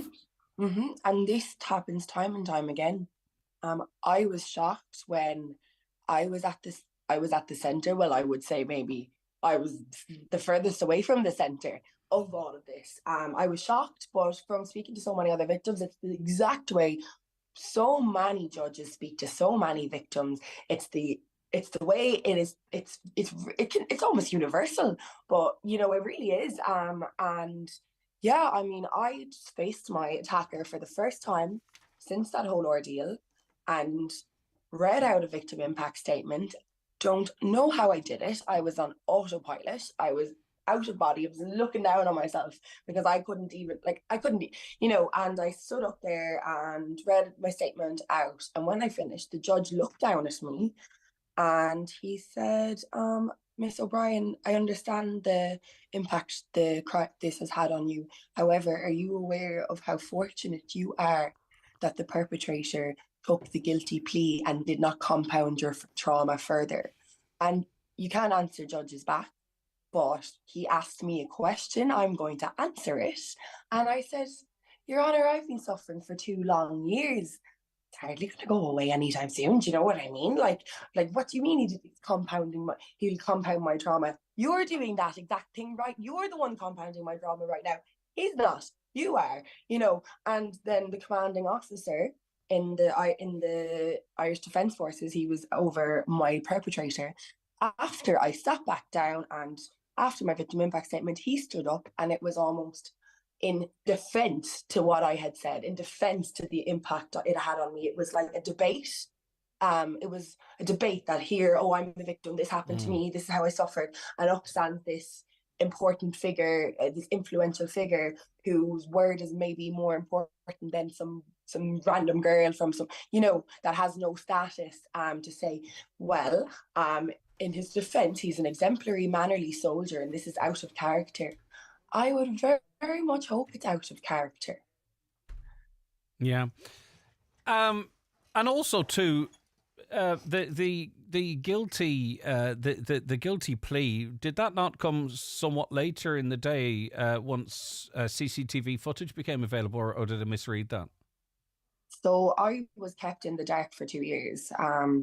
I made my statement. I didn't do it for about 4 weeks. When I was first attacked, I literally just shut down, full shutdown. Didn't even want to think about what happened. Didn't want to accept that it had happened to me.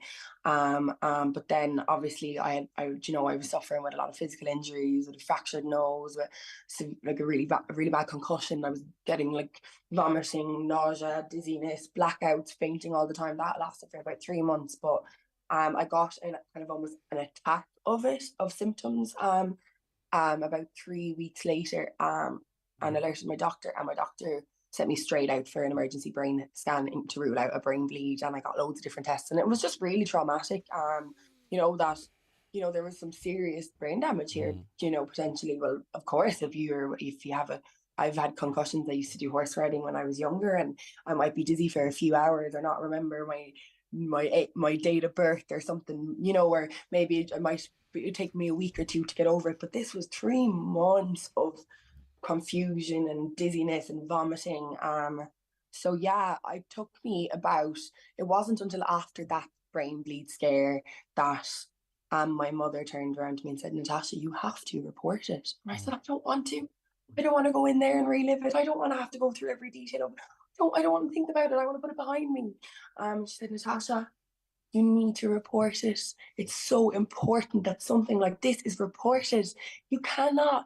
I know you don't want to deal with it. I know you don't want to accept it, but you have to report it. It's just, and she drove me down to the local guard station, and I sat in the car for about 2 hours crying, and I couldn't go in. And then she rang a friend to get me out of the car and walk me in. So yeah, I did. Does your mum feel bad about that now, or does she still think it was the right thing to do? No, she's I can't. I have to thank her for doing that. Yeah. So you didn't lick it off the grass. Now, no. The thing about it is though, right? And this is not my view, but it's where it's just me trying to get to some of the commentary out there. I think you don't look like a victim and you don't sound like a victim, if that makes sense, right? You are clearly, right, but you don't look and sound like it. And for some reason, people don't like your message because they can hear you. Does that, you know what I mean? Absolutely. So in you advocating for, it could be my daughter, my sister, my mother, my aunt, right? You? And I would, or me, yeah. But I'm just going to stay on the gender lines for that for now, if that's okay, Natasha. It could be. No worries. And yet, just because it's you and you're speaking out, some people think that, I don't know, you had it coming to you, you're uppity. What about Paul Cahill-Crotty, his side of the story? It's remarkable. I think it's actually really quite telling, and it kind of pulls the curtain back on public attitude a little bit, because you're speaking out and because you are a strong voice of advocacy. It seems quite threatening to people. It is definitely a big issue, and I would firstly just say that I have always been uppity. I've always been outspoken. I've always been me. And I struggled with it for a long time. I was like this as a teenager, and I did not have an easy life in school. I was the black sheep. People were always telling me to shut up and I'm annoying, and if a teacher told me something I didn't agree with, I wouldn't just stay quiet. And that was everyone. Nobody liked that. Nobody liked that I wouldn't come forward. And I used to hate not fitting in. I used to hate not being accepted. I used to cry all the time and just wonder, why am I so different? So now I have a really, really thick skin, and I have years of experience with criticism and being told to be quiet for other reasons, that now I don't have any issue in doing the right thing. And I see the criticism, but it's nothing I haven't heard before. But sometimes it does kind of have to be called out, because ironically, some of the most horrendous criticism of you is coming from the same mouths of people that talk about protecting Irish women. And I can't see how any person can't see the irony in all of that. So what I will say, I'll yes, comment of course. on that, but what Go I will ahead, say Natasha. is that, sorry, I will say that, I have seen all those comments, and I have spoken to a number of different women in the public eye, and a few men as well in the public eye, that have, given me some advice and stuff, but also spoken to me about how they're. And I think I'd like to, I questioned the judge's decision. I questioned the actions of my perpetrator that night when he was doing something wrong. I think it's human nature to question. I think it's human nature to be curious. And I think if people weren't asking questions to some degree, because people don't know me, my whole story, that's okay. Like, people can ask questions and I'm not going to be bothered by that. But it is very, very frightening, really frightening to see the level of outrage for me advocating, for me speaking. I've had so many. He didn't hit her hard enough. He should have finished her while he had the chance. What else? There are men now approaching women there's men approaching women in bars, and when women are denying their advances, they will quote my perpetrator, Cahill-Crotty, and say to put her down, to put her out. It's shocking, it's frightening, and that's motivation for me to keep going, Greg, because I want to protect. I want to continue to educate people, continue to advocate, so that, because there are these people out there, that do not have our best interest at heart, that do not want to support each other. And we all need to, the people that want the best for everyone else, we all need to do our bit to protect ourselves from those that don't. Yeah, I mean, obviously we sort of got an insight into, and I'm not into sort of collective punishment, right? But we did get an insight maybe into how there is certain thinking with the Irish Defence Forces, in that we heard that in the court, right? And we also know that the reality is that Cahill-Crotty would probably still be in the Defensive Forces right now if you hadn't spoken out. But we also learned that the public have a serious issue with court sentencing, whether it's violence against a woman, where it's people possessing the most horrendous child abuse images, just walking out, 10,000 of them on Thursday. Just walking. The public don't want this. Listen, no one's looking for heads on a stick, but generally your case added into the others, the public have a serious issue with how we treat very serious offences. Slaps on the wrist, suspended sentences. Now, I will say this, that I have also received some hate messages in regards to, what about Cahill-Crotty? What if someone hurts him? What if something happens to him? How are you going to forgive yourself? And that's serious, because I'm here advocating for zero violence. So I'm not at all looking for more violence. I don't want any more people harmed. I'm fighting with my words here. That's all we can do, because that's the right way to do it. And, you know, it's really, really disappointing to know that there are people trying to blame this individual for the failure of an entire system. You know, he's responsible for his actions, but that's where that ends.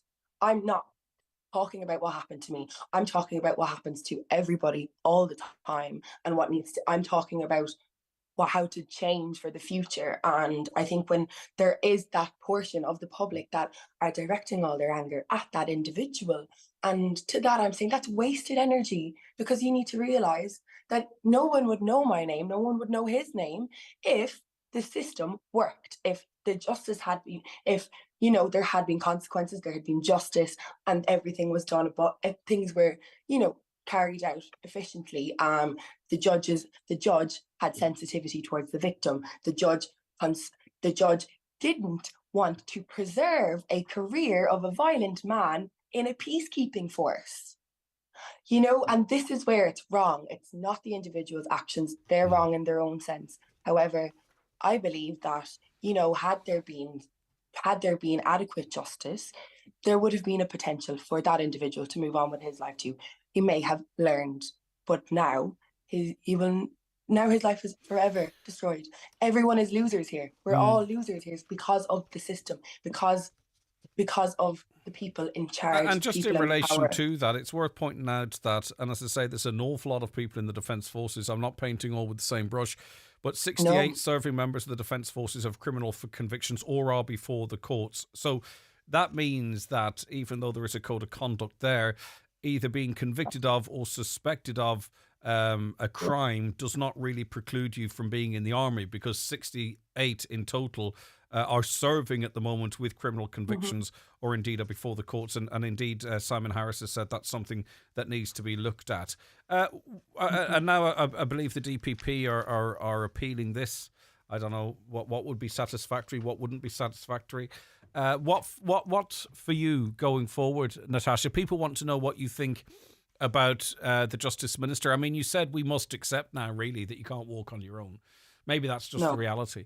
But what is your view on the Justice Minister? That we are at the point, it's not all her doing, of course, but we're at the point where the streets are unsafe. So, Greg, I've been in the Dáil the last 3 weeks in a row. I've met with a number of different TDs and politicians and parties. The Labour Party raised a motion two weeks ago, calling for reforms in judiciary, reforms in sentencing guidelines, more sensitivity training for judges, that there is a more victim-centred approach in a courtroom, more implementation of a zero tolerance policy, because at the moment it's just an empty promise, it's just a word, there's no action. And, you know, that was the response to that motion was slightly underwhelming, because I was there, and, you know, Ivana Bacik of the Labour Party said, you know, Natasha is here, and I spoke to her this morning, and what she would like to see in our system is humanity, because there is none. So, you know, do your big girl job and sort that out. I think just in certain matters of national importance, I don't think things should be political. It would be great if we had a system whereby... It's not political. But it's not you politicising it, but you know... I'm not political. Yeah, no, I'm not political. I know, but my point is Labour might put forward a motion, and then Fine Gael might say, well, we need to address this, but we're going to do it our way. That if we could come together on big things and sort of have a cross-party agreement, so to better life for victims. But yeah, I do think that there was a number of TDs that came from independents, all parties, all for the motion. There was no against. It was universal. And that's what I say to people that, oh, what's Natasha O'Brien's agenda? Oh, what's her politics? And like, maybe down the line I might consider going into politics if I could actually do and make a difference. But at the moment, I have 24 years of experience in being a human being. I don't know much about politics. I don't know much about law. I've lived a life, and I know what's right and wrong, and I know what's decent and I know what's indecent. And that's what I'm talking about here. And I think the majority of the population can agree with that. I think it's not rocket science. It's black and white. And sometimes it's not, but this is black and white. Yeah, I get you. The Social Democrats last week again, another motion. All the parties are doing this. All the TDs are speaking about this, and raised they wanted immediate action. They called for evidence of, what are you doing right now to ensure that victims are not victimized and blamed and traumatized by you, by the courts, by the system. How do we protect our people?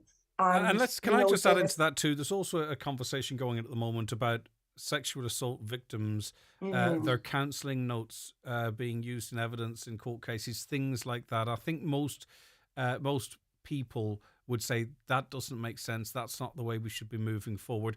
Natasha, listen, thanks for so much of your time. I do appreciate it. And it's been an interesting and an insightful conversation. It's been nice to chat to you. Take care of yourself, Natasha. Thank you, Greg. Bye-bye. Okay, see you soon. Get ahead of back to school this year at Dunnes Stores. From prepping for their very first day to refreshing their uniform, now's the perfect time to shop schoolwear for the adventures ahead. Pick up a 3-pack of playproof polos from just €5 and knitted school jumpers from just €3.75. Stock up on essentials like Easy Care joggers from just €5 and sweatshirts from €3.75. Back to school at Dunnes Stores for little ones with big schedules. Shop in-store and online now. Terms and conditions apply. New this week in Home Store and More. All Reed diffusers are all half price. But better hurry, because when all our half price Reed diffusers are gone, they're gone. Also, all wetsuits and summer toys and all summer duvets are still all half price. But when all the half price wetsuits and summer toys and all the half price summer duvets are gone, they're definitely gone. Drop by your local Home Store and More or visit us online at homestoreandmore.ie. Home Store and More. A happy home. It's time to transform your smile with the help of Blue Poppy Dental, Letterkenny and Donegal Town. Their expert team offer orthodontics, teeth whitening, implants and composite bonding all in-house. Start your journey by calling 074 97 40404 or easily book your appointment online at a time that suits you through their user-friendly patient portal at bluepoppydental.com. Blue Poppy Dental and Orthodontics, Letterkenny and Donegal Town. Proud supporter of the Donegal LGFA football camps. Brian McCormick Sports Summer Sale now on. Official Donegal GAA Kids quarter zips 20% off. Women's Under Armour save 20%. Up to 50% off football boots from Adidas and Puma. Adidas Messi boots only $39.99. BMC Sports Summer Sale. Skoda's 2 brand new models are going fast. This is Donal, driving off in his new HVO-powered Superb Combi. And the Breen family, getting their plug-in hybrid Kodiaq. And this is the sound of someone who didn't get their order in on time. Order your new Skoda today, before it's too late. Skoda. Let's explore. Skoda. Your local Skoda dealer is DMG Motors, Clar Road, Donegal Town. Telephone 074 9721 396. Live at Lifford Old Courthouse, check out the great lineup of acts and entertainment. Book tickets now for Alton on August 17th. Other big acts coming this year include Tina Turner Tribute, Proud Mary, Absolute Eagles, Springsteen, The King, Dolly Parton and Shania Twain. Ticket and meal packages available at Lifford Old Courthouse. Book now at LiffordOldCourthouse.com. Why leave the magic moments and great scenes you've captured sitting on your phone when you can have them printed at McGee's Chemist? Using McGee's website or one of their in-store kiosks, you just upload your photos, select the ones you want, and have them printed instantly within an hour, or use the 24-hour service. 35mm and film from disposable cameras also printed, and old photos can be digitally restored. Hold your memories in your hand with McGee's Chemist, Letterkenny. Thank you for attending this meditation session for badgers who forgot to check for gas pipes before digging, without knowing how disruptive it could be, putting others at risk and doing it unknowingly for all their working life. And it could have been avoided had they just checked in the first place. Let's begin. Always check for gas pipelines before you break ground. Visit gasnetworks.ie/dig for more information. Is that the new Opel? Yes, of course. Does it really look that good? Yes, of course. Is it fun to drive? Yeah. Yes, of course. Is it packed with smart tech? Yes, of course. Can I test drive it right now at Heron Auto Opel? Yes, of course. The new Opel Corsa, now available. See heronopel.ie for details. Best staycation ever. 4 best mates, 60 minutes from home. 10 thrilling zip lines. 8 breathtaking views. 4 coffees to catch a breath. 1,000 metres into a wondrous cave. 3 echo. 1 incredible day. Plan your best staycation ever at discoverireland.ie and experience the feeling of a holiday all in one day. Brought to you by Fáilte Ireland. Highland Radio weather updates brought to you by McElhenny's. Support a local Donegal business with McElhenny's. From fashion to home essentials, find everything you need for any occasion. Shop McElhenny's Ballybuffet for quality you can trust. Okay, dry with some sunny spells. There might be the odd shower developing later in the afternoon and evening. Temperatures 18 to 21 degrees, winds light. Now, we recently received an email asking us to discuss sexual harassment in the workplace. The harassment first started with banter, and when he wasn't getting the response he was looking for, it led into general intimidation, belittling of me in the presence of others. But now it's leading into sexual harassment, little things being said of a sexual nature and slight touching passing me by. It's getting very creepy to the point where I don't want to go to work, never mind participate in nights out. This guy's my direct boss, so I need to have the right information before I proceed. My friend said to just leave, but I feel if I do, he'll just carry on and the next person may not be as strong to deal with him. So, Greg, my question is, how do I build a case? Well, Philip Tracy is a senior solicitor with Coleman Legal and is with us now. Good morning to you. Thank you so much for your time. Greatly appreciated. Good morning, Greg, to you and to your listeners. Thank you for having me on. Right, so your initial reaction then to the caller's dilemma? Yes, I mean, that's obviously a very, very unfortunate situation to be in. We all want to go to work, we want to earn a living, we want to pay bills, and then you're faced with that harassment. So sexual harassment in the workplace is covered under the Employment Equality Acts of 1998 to 2015. And sexual harassment is unwanted conduct of a sexual nature. It may be physical, it may be verbal, it may be pictures, it may be whistling, any sort of written conduct. It can happen in the workplace. It can happen for people who are working remotely. It can be carried out by a colleague, a boss. It can be carried out even by a client or a customer of the business. So those who are in that situation, it's extremely unfortunate, but there is a case that could be brought under the Employment Equality Acts. And often in your experience, is it the case that people responsible for this believe they can carry on with it without consequence?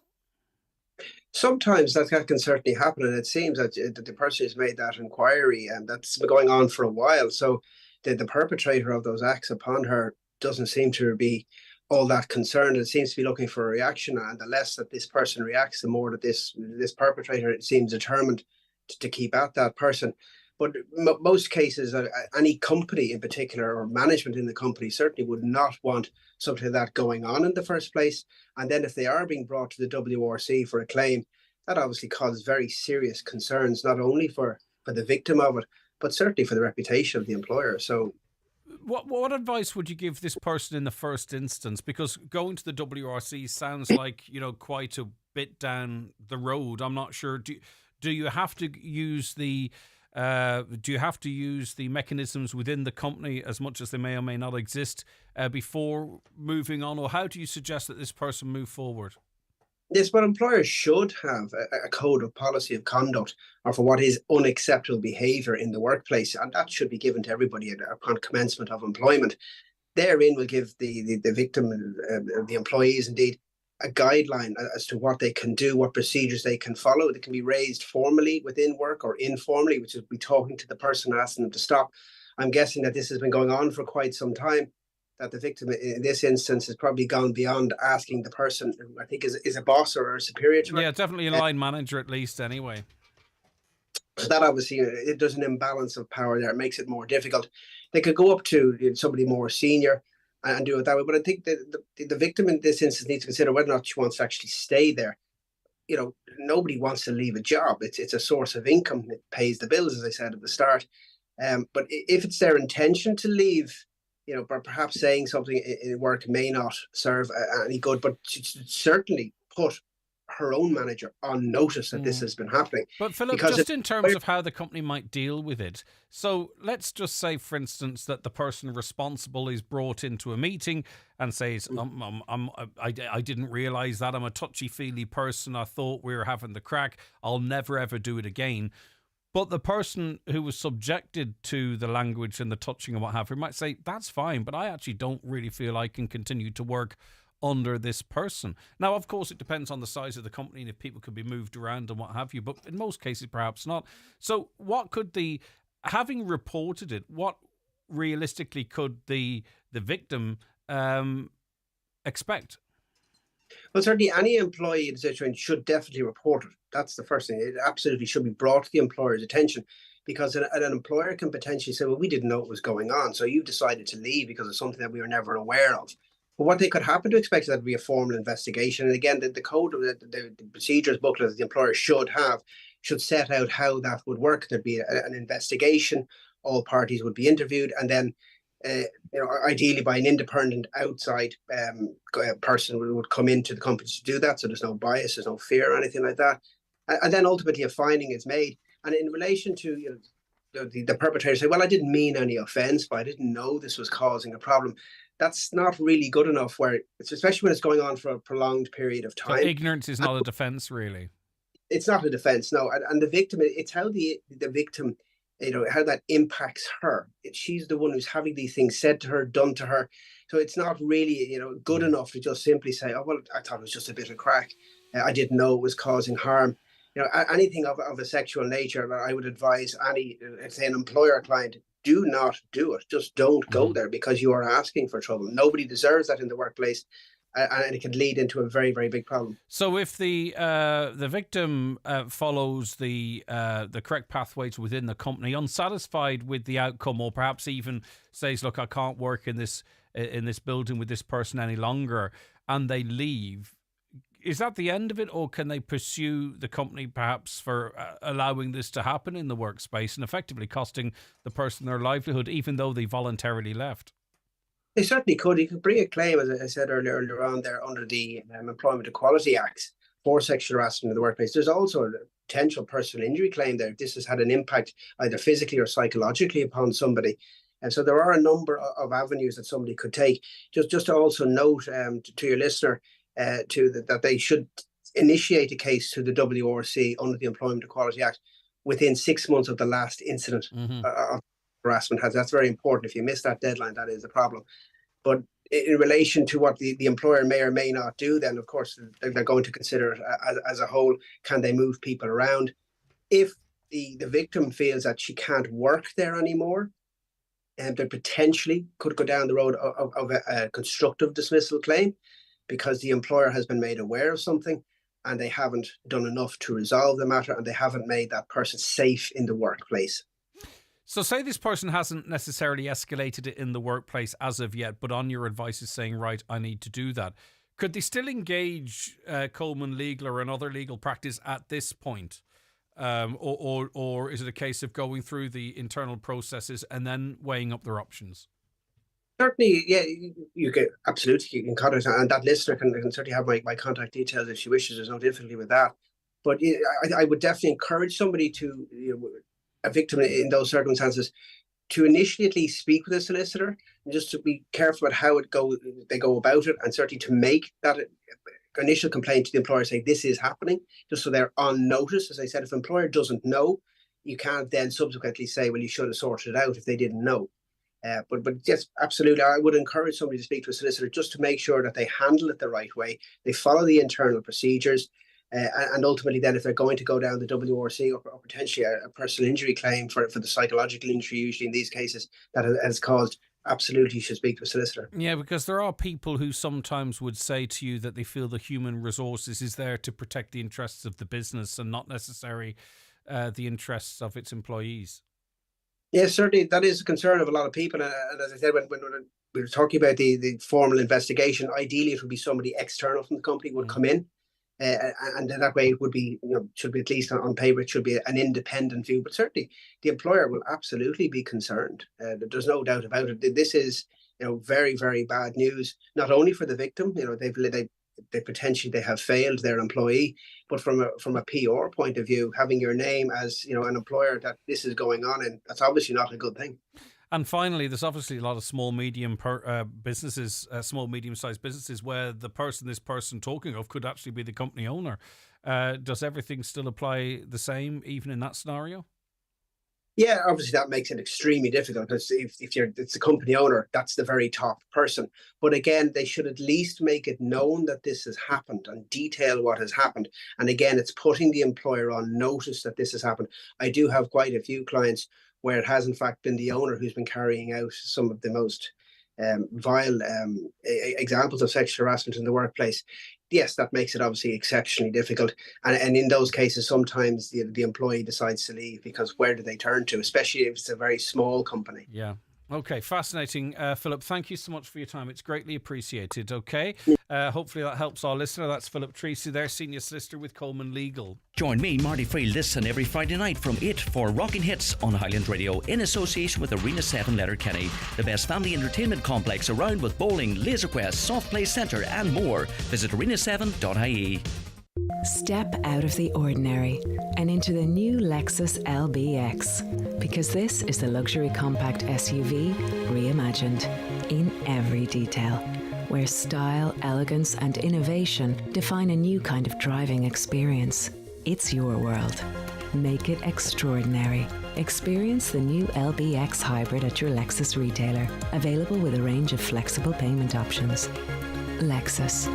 Experience amazing. Your local dealer is Lexus Letterkenny. A public interest message from Donegal County Council. Householders and building owners in areas susceptible to wildfires are advised to cut back or remove any vegetation or other combustible material in the vicinity of their house, building or oil tank to prevent wildfires damaging or destroying their property. Cleared areas should be maintained free of vegetation and combustible material. Donegal County Council would also like to remind landowners and members of the public that under the Wildlife Acts 1976 and 2000, it is an offence to cut, grub, burn or otherwise destroy any vegetation growing on any land not then cultivated between the 1st day of March and the 31st day of August in any year. Members of the public are also reminded that the burning of domestic, industrial, agricultural and construction waste is an offence under the Waste Management Act 1996. Donegal County Council, protecting your environment. At Hickey, Clark and Langan Insurance Brokers, they compare quotes from all the leading insurers, so you get a great price. Home, motor and van, farm, holiday home, travel and liability insurance, they quote them all. So if the worst happens, you're covered. For a competitive insurance quote today, call Hickey, Clark and Langan on 9126688 or pop into their office at Ballymacool, Letterkenny. Hickey, Clark and Langan General Insurances Limited, trading as Hickey, Clark and Langan, is regulated by the Central Bank of Ireland.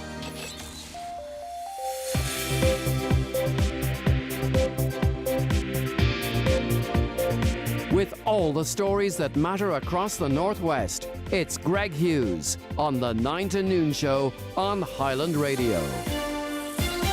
Okay, coming up very shortly, we'll get Brendan Devaney's views on the game yesterday and Saturday, of course, and I suppose reflecting on the season as a whole and what is to come. That and so much more besides. Keep your calls and comments coming in, of course, your voice incredibly important. But first, at 11 o'clock, let's get a news update, and it's back to Donna Marie Doherty. Thanks, Greg. Good morning.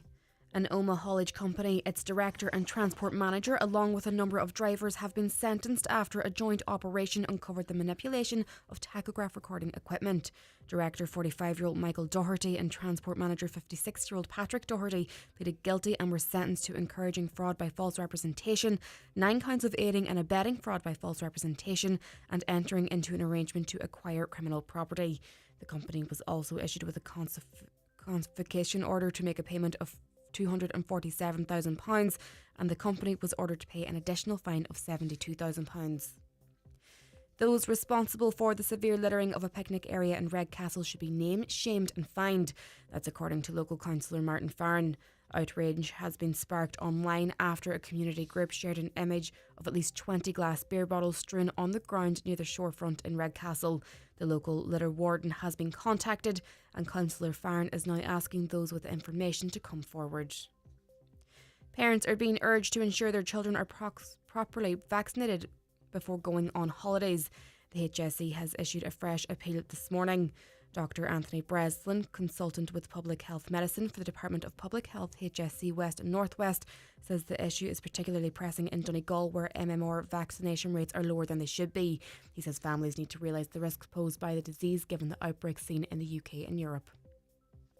Concerns are growing that a phantom spray painter has returned in West Donegal.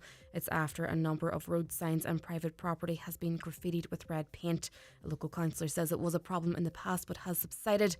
Councillor Michael McClafferty is now appealing to the culprit or culprits to stop, as vulnerable people in the community are becoming upset. And finally, the government needs to push local authorities to contact unpaid levies for the owners of derelict sites.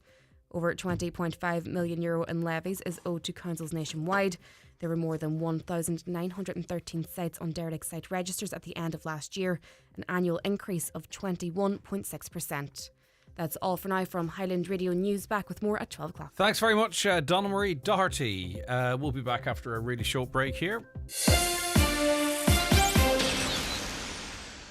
Flowgas, as the official energy partner of Team Ireland, believe it takes the right type of energy to inspire Olympians like Ciara McGeehan. When I'm running, I think of the people back home in Portaferry who believed in me years before there were ever any medals in the picture, on the good days and the bad days. That's what gives me the energy to push on. That's why Flowgas are proud to be the energy behind Team Ireland on the road to Paris 2024.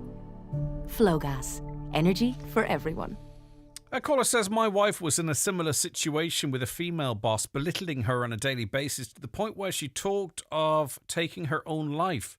I eventually convinced her to leave, and thankfully 4 months on she's doing much better. I think people underestimate the impact of bullying.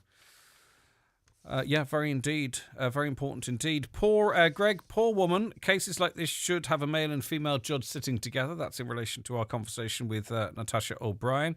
Where is the report the Gardaí were doing on members and that commit offences of domestic violence? They said they were going to review cases, and historical cases were all reported in the papers that a review was taking place and a team were put in place, and it's all gone silent. I never heard anything about that, to be honest with you.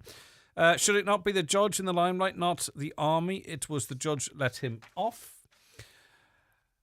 Hi, Greg. Good luck for the future to that girl. It's a seriously sad state of affairs in our country when the victim of a horrific assault is demonised and vilified by truly misogynistic lowlifes. And although the Garda... I've read that one. And on it goes. Lots of sports ones coming in. I'll just read another in relation to Natasha O'Brien. Fair play to Natasha O'Brien. Some judges are so far out of touch with reality, and their judgment decisions are there for all to see. Natasha, I commend you. I hope you're feeling physically and emotionally better. I don't understand how onlookers could stand back and not intervene to save you from such an attack. I wish you every blessing and success in your life. Mary on Facebook, it would be nice to hear the other side of the Crotty story. Well, that's in the defence, and the defence was he admitted it. Don't believe Natasha, says another. Okay, we're going to get that, and I did sort of talk to those views there. Right, okay. Brendan Devaney's the presenter of the DL debate, was down in Croke Park with us as well, double jobbing with RTE, all over the place he was. Brendan, good morning to you. It is the morning after the night before. How are you feeling now? Yeah, I think I pulled a hamstring running around Croke Park there. Pulled a hammy. Listen, the initial reactions that of disappointment, but for me it faded quite quickly to feeling blessed to have had such a wonderful year. A year no one was expecting, really, the day before Jim McGuinness was announced as the new manager. Yeah. Oh, yes, agree, of course, yeah. But particularly after the turmoil of last year, Greg, but once he was the manager, you started to dream a wee bit that this might happen, simply because his record previous to this, and his record was held up this year. I suppose that's 5 years now, and we've 4 Ulsters and 4 All-Ireland semi-final appearances in that time. So, serious amount of progression and competitiveness every year, and we thought how long would it take him to make something magic happen. And I suppose particularly the run through Ulster that we were on, and then just the fact that was, I suppose, when we're at the semi then, and Jim was very, I suppose, in all his interviews, very, on the fact that, listen, this is the year, this is 2024, this is the time to do it. Never mind, my next year's coming down the tracks. You don't know how sport's going to go. It's a very different landscape, because people were talking about that, Greg, yesterday about, oh yeah, in 2011, we got the semi-final, and then 2012, but the world was very different then in sport, and Donegal had come with a tactic which other teams just weren't able for, and now everyone is playing kind of similar. So there might be certain years suit for an attack on the Ireland. This was definitely one of them. Now, we just seem to run out of, I think, a wee bit of steam second half. Jim has been interviewed and said as much, all through the championship. I just thought when we were up against it, as we were probably more so against Tyrone and in Armagh, we seemed to find scores at vital times. And, we always thought that would happen. It certainly happened in the first half, but that just seemed to leave us in the second half, and we couldn't get back to within a point to put the pressure on Galway to maybe force extra time. And I think it can't be discounted because, when you play sport for a long time, I'm sure things go your way in one game and they go against you in the other. It did seem written in the stars for it to be Galway yesterday, because where there was sort of a 50-50 stroke of luck, it seemed to always fall towards Galway. Now, I mean, I know that we could always change things on the pitch, but it can't be ignored either. The gods were looking down on Galway, I think. Yeah, these be critical moments, Greg. I suppose they come up when you're losing, because we're so used to winning this season. When you look back at those games in Tyrone and Armagh, we weren't highlighting small moments in them because we got across the line. I'm sure in Tyrone and Armagh, they definitely were. And you then start to look at the small moments. What's maybe a bit unfair is you look for the later moments, because they're the more critical ones. Things will happen in the first half where you think, should have got a score there, this should have happened. But it doesn't matter. It really comes down to those last few minutes. And you think in particular, the Thompson one where he hit the ground, did he slightly touch it, did it brush the ground? Refs seem very keen to give those off the ball ones, which I find are a bit harsh, because the player's not really getting advantage. He's off balance, he's trying to get up off the ground, he's in his own defence. You could make a case for that not being a foul. That was a crucial score. And, a couple of shots we went for later on, and even, Gallen's one, that wasn't, I know Jim said after, for a player of his talent, it still was a difficult free. He just catches it near post, and you start to think about a few of those then, a few of the shots we had then, a few people didn't take on shots. Darrell Boyle goes for one on the right-hand side. It was a difficult shot, but you have to take them on. Yep. The gap was there. Darrell's been putting them over throughout the year, and you got to go for it. And as you said, just sometimes then in games, they don't fall for you. And Galway, in many ways, maybe sucked us into a wee bit of our own game. And Greg, they were sitting deep, and they went really rigid second half in the defence. And really, the game suffocated. It was quite I thought, a quite enjoyable first half. I mean, we had 10 points. Brilliant kicking. All from play, wasn't it? That's it, yeah. And there was very few frees. And testament, I suppose, to Galway. Yeah, I think it was well into the second half before we got a free kick. And a lot of points kicked with left foot. And particularly the form of Langan was unreal. His points were top drawer. Same with Gallen, Thompson chipping in, Keelan McGonigal, players like that. It really looked like it could be our day. And of course, the goal very fortuitous from a Galway perspective. And listen, we created 14 scoring chances in the first half, scored 10. Like, we created the same in the second half and only had 5. And I suppose when you're looking at it, where's where the game is lost. 5 points in the second half wasn't going to be enough. But when you're deep into a game, Brendan, and I'm speaking as an armchair supporter here, but you're someone who's played, there's lots to be factored in. And the miles on the legs from a long championship, the build-up of acid in your leg, not being able to swing it like you would have maybe 5 games ago or earlier in the match, and how, being exhausted can affect your vision and decision making. I mean, that all has to be factored in. These are opportunities, but they're very deep into a tough game towards the end of a very, very tough season. And I think we as supporters have to factor all that in as well. These people are not robots; they're humans. And as you say, it goes over the bar, and they're heroes, and they'd be cursed then if they didn't have a go at it. So it's damned if you do, damned if you don't. But it's just the way it goes.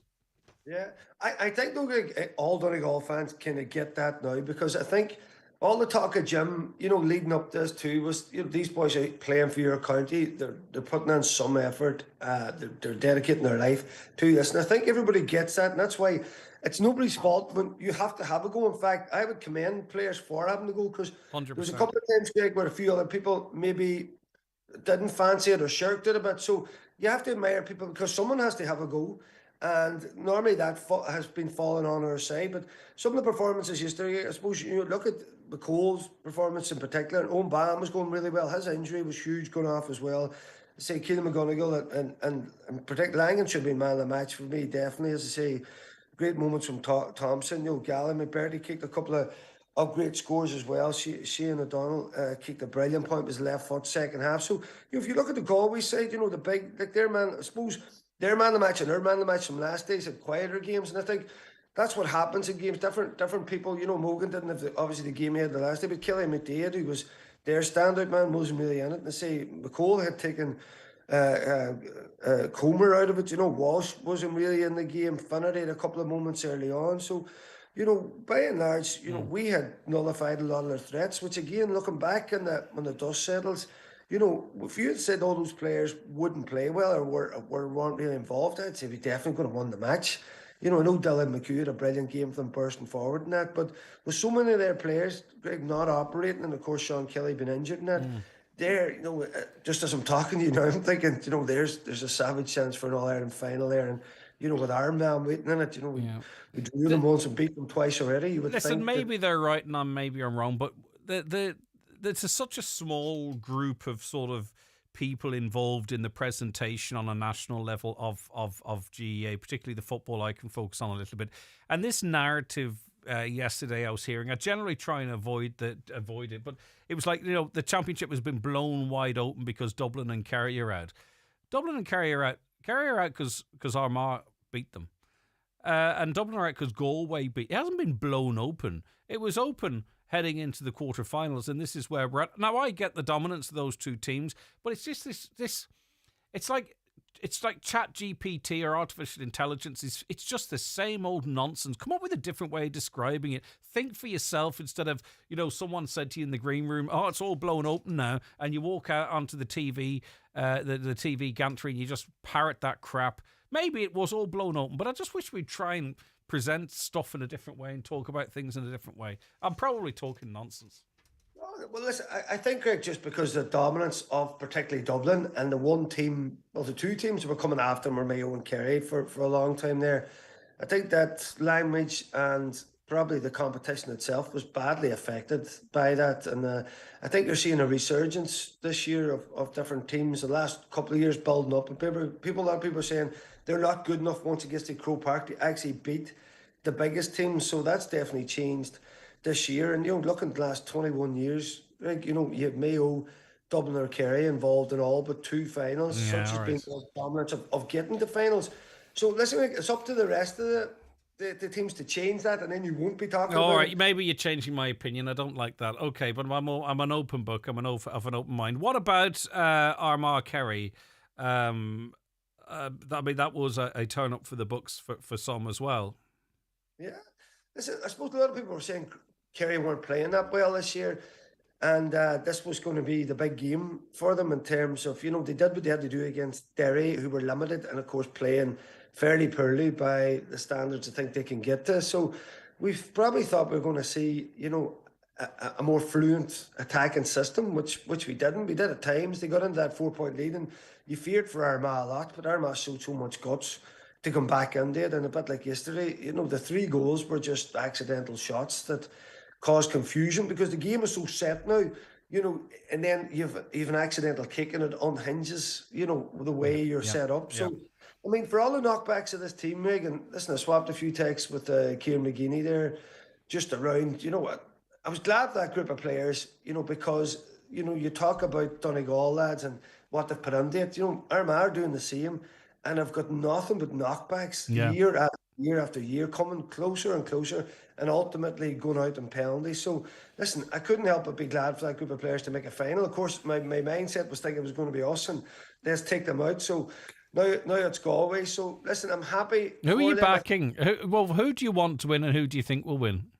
Well, seeing as my mum's a Galway woman, and I spent all my childhood down there, my holidays, and we have a big clan down there, it's going to have to be Galway, unfortunately, for the Armagh boys. Listen, again, looking at it from yesterday, those walking wounded players of Galway, you just don't know how they're going to turn up and play. I don't think if those players don't perform the next day, I think Armagh will definitely beat them. They have enough about them. There seemed to be a serious energy and drive the fans, the supporters. I mean, I was talking on a podcast last week. We talked about the Mayo fans being a wee bit crazy. I mean, I think the Armagh fans are a rival to that. You know, there's a huge buzz. There's such a, I suppose, need for success there now that I think could drive this team across. That said, Galway are pretty street smart. There's definitely, you get the sense of being in the final in 2022 and being around. It maybe helped them a bit in the closing stages of that game yesterday. They have a great squad and that, so very, very hard game to call, Greg, again. A bit like ours. I thought our game would come down to a draw, to be honest, and it probably should have been, and I can't see anything between these sides going into the final. So that's the way it should be, isn't it? Brilliant. Now, we're talking to Brendan Devaney just in the context of his podcast, the Highland Radio GEA DL Debate Podcast, which is on tonight just after 7 o'clock. And what a lineup of guests to digest all of the weekend action. All Ireland winners Frank McGlynn, Galway's Jar Fallon, along with two top GEA reporters from Donegal, namely Ryan Ferry of the Donegal News and Jason Byrne of The Sun. It's a show not to be missed, and kind of puts, I suppose, it'll put a bit of a full stop on Donegal's fantastic campaign, and of course, too, some chat about who's going to win the final. So looking forward to that one already, Brendan. It's from 7 o'clock tonight.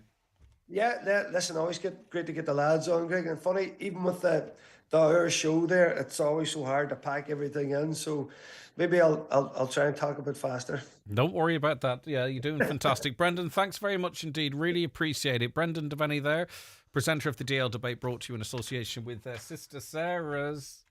Hi folks, Paul McDevitt here, inviting you to join myself and Jimmy Stafford this Monday night for another edition of the Monday Night Sessions. On the show this week we welcome local rapper, poet and songwriter Aaron. Warren Fury from Plumbridge will also be dropping by for a chat and a few songs. And from the Cash Returns show band we welcome Les Thompson, who will be telling us all about his brand new album in tribute to Willie Nelson. So that's the Monday Night Sessions this Monday night between 8 p.m. and 10 p.m. as always, right here on Highland Radio. Connect Hearing is open for free hearing tests. Our audiologist is available Monday to Friday for wax removal services at our Letterkenny Clinic in the Courtyard Shopping Centre. We also offer a home visit for those who aren't able to visit us. Our hearing is our social sense. Are you finding hearing more of a challenge? Call Ursula today on 07491 13296 to make an appointment. Good hearing helps us to connect to our family, friends and loved ones. Connect Hearing, connecting you to life. McElhinney's summer sale is here. Grab your favourite designer brands for a fraction of the price. We have a massive 50% off your favourite designer fashion, home, jewellery and beauty brands. Make your savings go further on sterling cash purchases with a €1.20 rate. Shop the sale rails this summer at McElhinney's Ballbuffet or online at mcelhinney's.com. Thinking of changing your floors? Why not see what Florid Letterkenny has to offer? Florid have a large selection of solid, semi-solid and laminate click vinyl wood flooring together with a fantastic choice of parquet, herringbone flooring, all at incredible value. Don't delay. Call Florid today on 087 161 7008. Thinking about going electric? Discover the best of both worlds. From everyday driving to family road trips to the coast, a BMW plug-in hybrid offers you the flexibility you need. And with a wide range to choose from, we've a model that's perfect for you. Experience BMW plug-in hybrid performance today. Book a test drive at bmw.ie. Test drive subject to applicant status and availability. Highland Radio Time Checks brought to you by EirGrid, the operator and developer of Ireland's electricity grid. EirGrid, powering up communities, powering up Ireland. The time is... It's 11:20 this Monday morning. How you're keeping?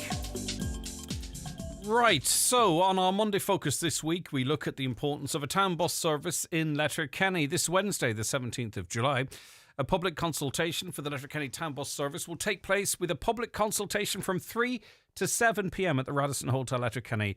Now, John Knott is Senior Transport Planner with the National Transport Authority, and he joins us now. How are you getting on? Good morning to you.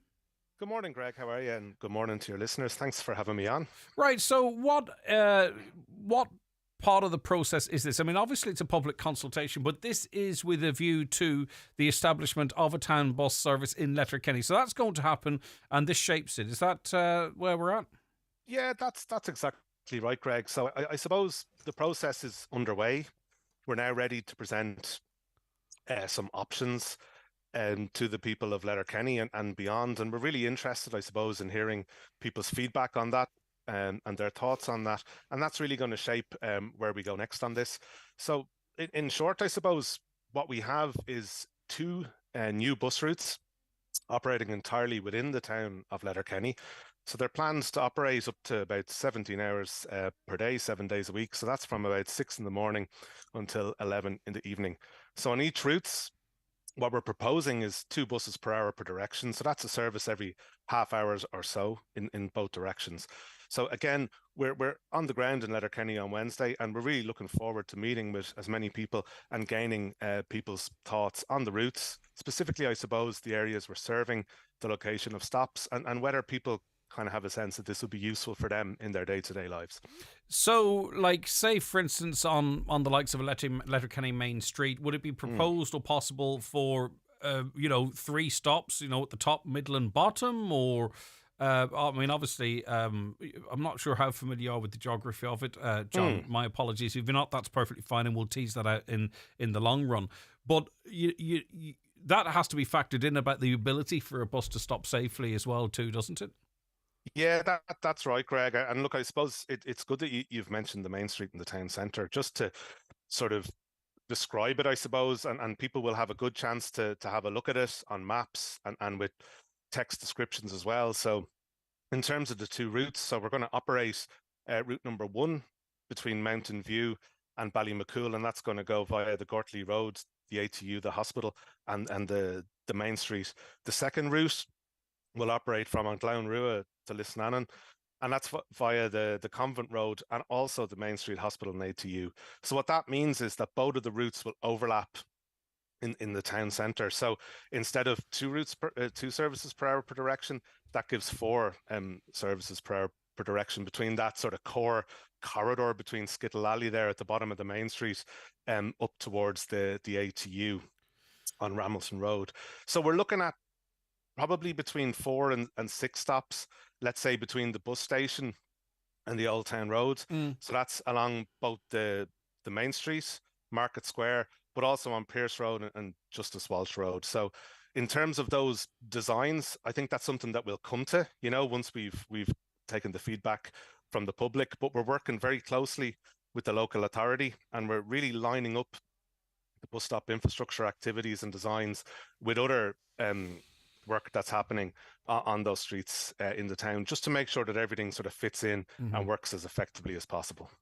At this point in the proposals, is there a point where one or both buses stop close to proper parking? In other words, if I'm coming from Ballybofey or Donegal Town or Buncrana and I want to go to Letterkenny, I can park my car safely, even if there's a cost, and hop on a bus and leave the car there. So in other words, encourage people to come back into Letterkenny who don't want to be going up and down Main Street or down Main Street in their car. Indeed, is that part of the plans?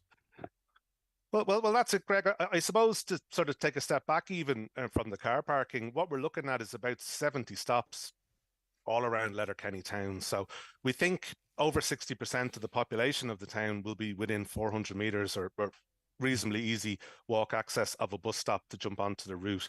So we sort of hope that wherever you are within the town, whether it's as a visitor or as a resident or someone who's working in the town, that you'll be within easy access of a route. That. But respectfully, I really do think if there isn't a stop where really good parking is provided, it's a missed opportunity from the get-go. But that's just my opinion, and I suppose I should go along on Wednesday and express that. I'm not from Letterkenny, but I just think, people through this programme, they want somewhere they can pull the car, hop on a bus, shop, and eventually that bus brings them back to where their car's parked and they can head out wherever they are, and would be a big driver of traffic, particularly shopping traffic, or people that want to grab a bite to eat or something into Letterkenny. But that's just my opinion anyway.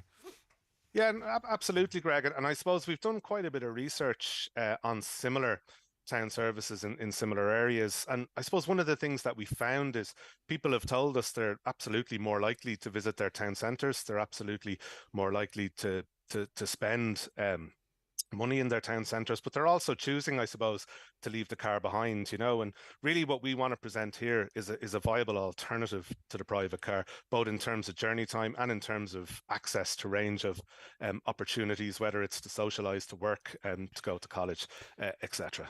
John, will both of these buses be fully accessible, wheelchair accessible, or what have you? Absolutely, Greg. So in terms of what we're planning at the moment, low floor, urban, fully accessible fleet, very modern, very new, but also the bus stops will be fully accessible as well. So raised curbs to allow easy entry onto the bus for example, wheelchair users or indeed people with buggies and so forth. Internal combustion engines or electric? Probably a bit early to tell, Greg. I mean, certainly what we are targeting is very new, very clean fleet. We'd never want to delay the introduction of a service waiting for example, the establishment of electric depot. We want to get going. We want to start building up public transport patronage and a culture of public transport use in the town. So a little early to tell, but certainly very clean, very new, very modern fleet is what we would anticipate. Yeah, and I think that's a really important comment that you make, and that comes from the experience in that this will not be judged in the first week and how many people are in it. This is to build up a culture of getting around a town on public transport that perhaps, hasn't fully existed there. Do these routes get tendered out, or are they actually provided by the NTA? So do they go out to tender, or what way does that work? Yeah, again, it's early days in the process, I suppose, and really what we're keen on at the moment is hearing from the public in terms of the route design and the placement of stops. I'm fast forwarding a bit too far, am I? No, that's okay, Greg. Yeah, look, what we've done, typically in this kind of market, we would go out to tender for the operation of the services. So what that means is we in the NTA are effectively paying an operator to do the operation, and that's done under contract. And as part of that contract, we would have a range of what we call service level. Yeah. And that is, agreements. And whoever tenders for that, the obligation is for them to have the buses that we talked of and what have you, isn't it? Yeah, absolutely. And indeed to sort of hit punctuality, reliability targets and so forth. So very, very important to us. And in terms of the infrastructure, is it 70 stops that you mentioned? About 70 stops, Greg, is what we're looking at. So there's all that again, and I'll get back to the beginning of where we're actually at the moment, but I'm just curious. Does that infrastructure all get put in place before the service actually starts, John? Yeah, that's the plan, Greg. I suppose it's important for your listeners to just sort of think about what the stops might potentially actually look like on the street. So what we're going for is a very light touch type of infrastructure, very sort of in keeping with a vibrant urban area like Letterkenny. So what we're envisaging, I suppose, is poles, flags, passenger information, what we call bus cages. So instead of these big laybys that people might be familiar with, very much on street, moving quickly, bus pulls up, loads, unloads, it's gone again. Hop on, hop off, people might hop on, hop off. That's it, Greg, exactly. Right, okay. And in terms of time frame, and I'm going to go back to the public consultation, don't worry. Do you have, obviously maybe not a specific date, but a window in time where you would hope to see this service actually begin to operate? Yeah, look, as we've mentioned, I suppose as part of the material for the public consultation, we really want to kind of reflect on the thoughts of people of the town and visitors to the town. But, we are obviously targeting a time frame in mind. We're looking at 2025, Greg, right, I suppose, at the moment. But, we do want to take the time to make sure that what we're putting in is going to be there. It's going to be useful for people, and it's going to sort of stay the course and continue to be useful for the town, Right. For some people, this is the first they may have heard of plans for Letterkenny Down bus service. That's fine too. Others maybe were aware and wanted their input. Well, for all of you out there, there is a public consultation taking place between 3 p.m. and 7 p.m. It's at the Radisson Hotel, Letterkenny. Then it's online for 4 weeks and will close at midnight on Wednesday, the 14th of August. They're talking routes, which have been laid out loosely there. Not loosely, but a public consultation may form part of that as well. Obviously, frequency, accessibility, which we've also talked of, and any gaps that maybe you think are in these plans that could be filled. So talk to me then about the in-person, the online experience, so people know what to expect, John. Yeah, so there's two ways to get in touch with us. One, look, I'd really like to encourage as many people as possible to come to see us at the Radisson in Letterkenny on Wednesday. So that's from 3:00. So there'll be a team of planners from the NTA on site. We'll have some sort of brochures. We'll have some information around routes, around stops, around sort of typical stop designs. And really what we're interested to do, I think, is just talk to as many people as possible, answer as many questions as we can, and really sort of get a sense of what people's views are. I suppose we also want people to know whether it's something they think that they'll use and it's going to be useful for them, or indeed their children or their students or their customers. And then maybe tell us about some of the specifics, in terms of where the stops are and where the routes go. Look, if that's not available to everybody to come and see us on site, we'll have the consultation portal. That's at consult.nationaltransport.ie, and we'd encourage people to visit the website. We'll have route maps, we'll have maps of stops and information about the service and the times and the fares and so forth. And people can give us their feedback through that, whether that's just a couple of sentences or whether it's a couple of paragraphs. And we're really encouraging people to engage with this, because where we've done this in the past, we think we've ended up with a much better service for people. You talked of fares there. Is there an outline of those fares to hand? Yeah, we have an outline to hand, Greg, I suppose. And again, we don't want to get ahead of ourselves, but a very simple fare structure. We're looking at two fares effectively. So one will be an adult fare of sort of between €1.50 and €2, depending on whether people prefer to pay cash or to use a Leap card. And then for anyone under the age of 26, including children, it's effectively half the price. And on all of these services, the free travel pass people may be already using will be fully accepted. One of the key kind of components of this, I suppose, as we've mentioned, we've two routes that overlap. As part of that fare structure, we're going to provide free interchange between the two routes. So if somebody wants to go from one side of the town to the other using two of the routes along that main section, they can swap between the two at no additional charge. All right, it's all very interesting. Thanks very much, John. I appreciate it. Take care of yourself. John Knott there, Senior Transport Planner with the National Transport Authority. It's kind of crept up on me a little bit. I wasn't aware that plans were so advanced in relation to that. What do you think? 086 60 25,000. And sort of obvious things that spring to mind would be, well, good luck getting down the main street in a bus.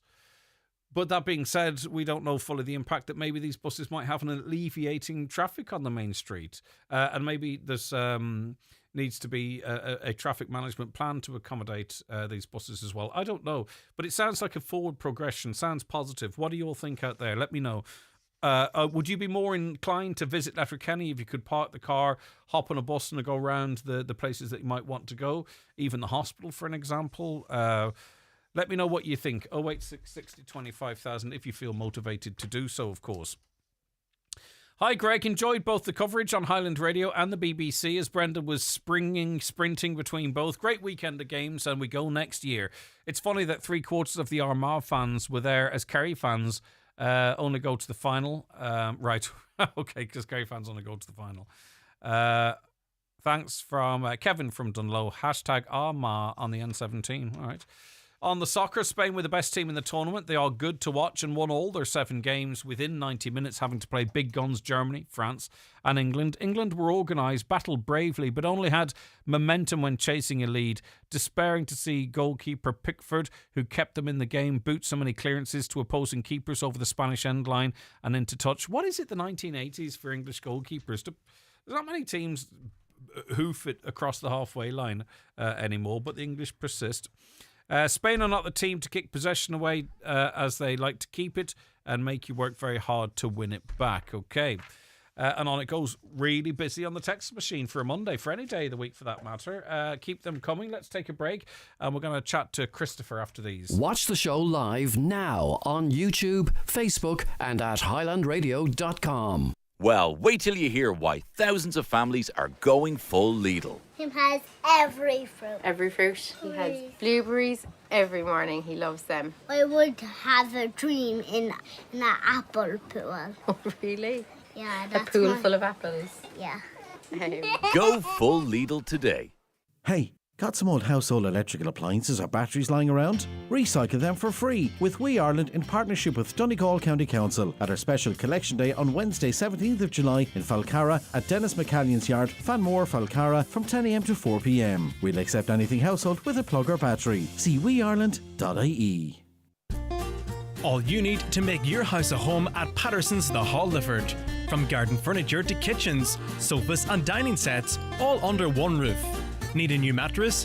Why not visit our sleep centre on the first floor? With a large range of quality beds and mattresses in stock and ready for collection or delivery.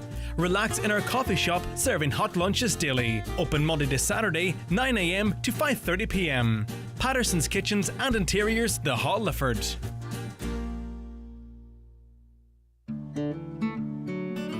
Change is the only constant in business. So whether you're starting or growing your business, our dedicated business teams will always be here to support you every step of the way. Because the best businesses never stop beginning. Search Bank of Ireland Business. Bank of Ireland. Begin. Bank of Ireland is regulated by the Central Bank of Ireland. Join the team at Homeland Agri Lifford for their property marketing event in conjunction with An Garda Síochána on Wednesday 17th of July from 10am to 4:30pm. Community Garda Catherine Callahan will be there from 10am and can assist in marking items to deter thieves. Bring along any equipment, machinery and more that you would like to have marked for the day. Exceptions include glass and ceramics. For more information, visit homeland.ie. I'm through with play. The blockbuster production of Wicked returns to the Bordgash Energy Theatre Dublin. Winner of over 100 Golden Globes and 10 Tony Awards, ranked in the West End's top 10 longest running musicals of all time, and a show that has been seen by 65 million people worldwide. Join Highland Radio Friday 9th of August as we take part in the magic. Call us today at 07491 25000 or book your place through the outlet at highlandradio.com. So as we heard earlier, Minister of State and Fine Gael TD Colin Burke was refused Holy Communion by a priest at the funeral mass of a constituent in Cork because of his support of repealing the Eighth Amendment.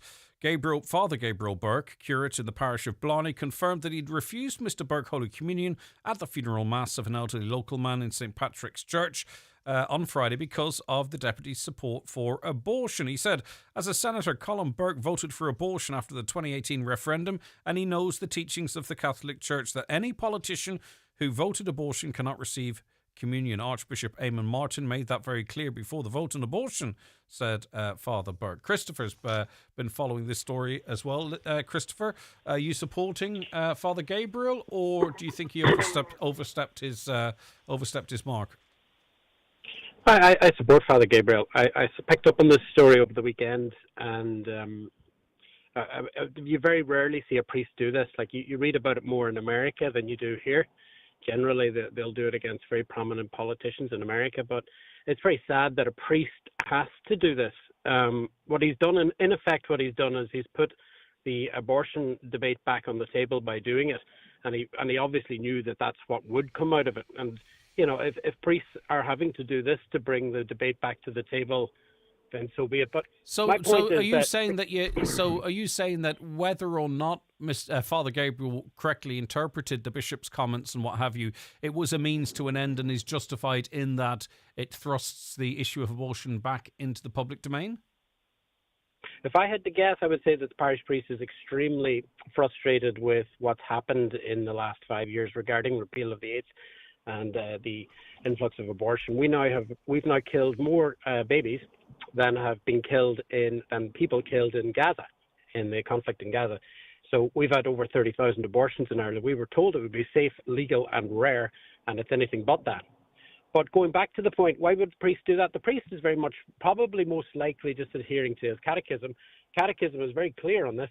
2272, basically formal cooperation in abortion constitutes a grave offence. The Church attaches the canonical penalty of excommunication to this crime against human life. So, you know, just like any organisation, be it the GAA or anything at all, you have to have rules and parameters. Yeah, if you but don't the like head those of that- rules, you the don't head- like those parameters, you don't have to take part, you know. But the head of that organisation, Pope Francis himself, he says he's never refused the Eucharist to anyone. I mean, if we start sort of leaving it to the priest to be the moral judge and jury, that means no politician will ever receive communion again, because I presume you could dig through their voting record and find something that conflicts with the teaching of the church.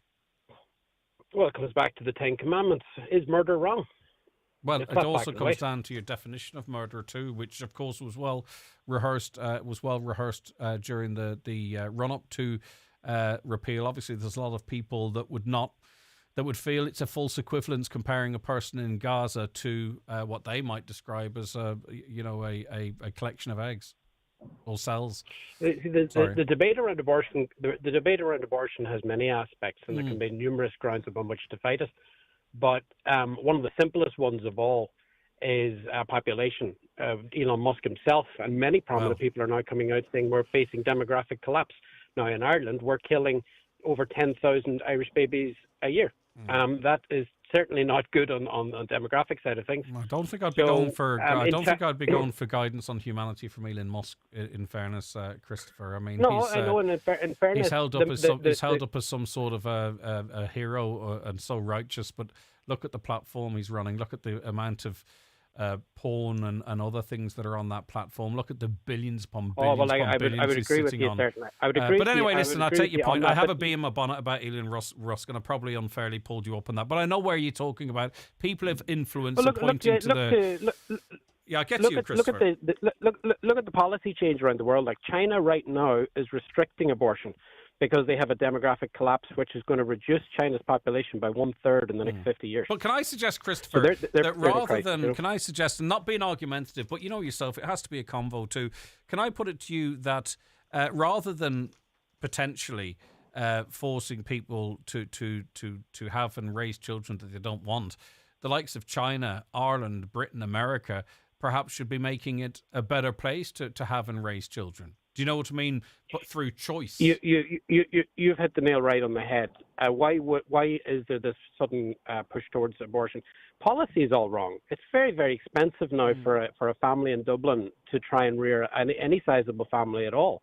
I mean, even a good example is trying to find a 7-seater car, for argument's sake. It can be quite difficult to get a 7-seater car, you know. To get an apartment in Dublin that could cater for a large family, next to impossible. But also, So people are you're right, choosing. policy changes People are around the world. choosing travel and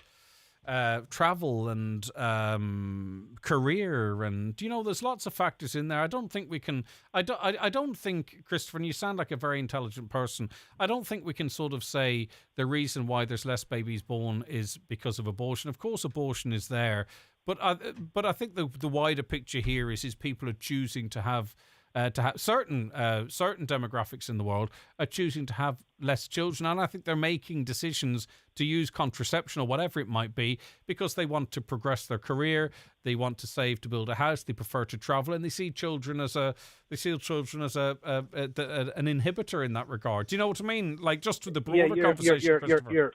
You're absolutely right, and if you get a chance, watch a documentary called Birth Gap on YouTube. It's done by a demographer from Northern Ireland.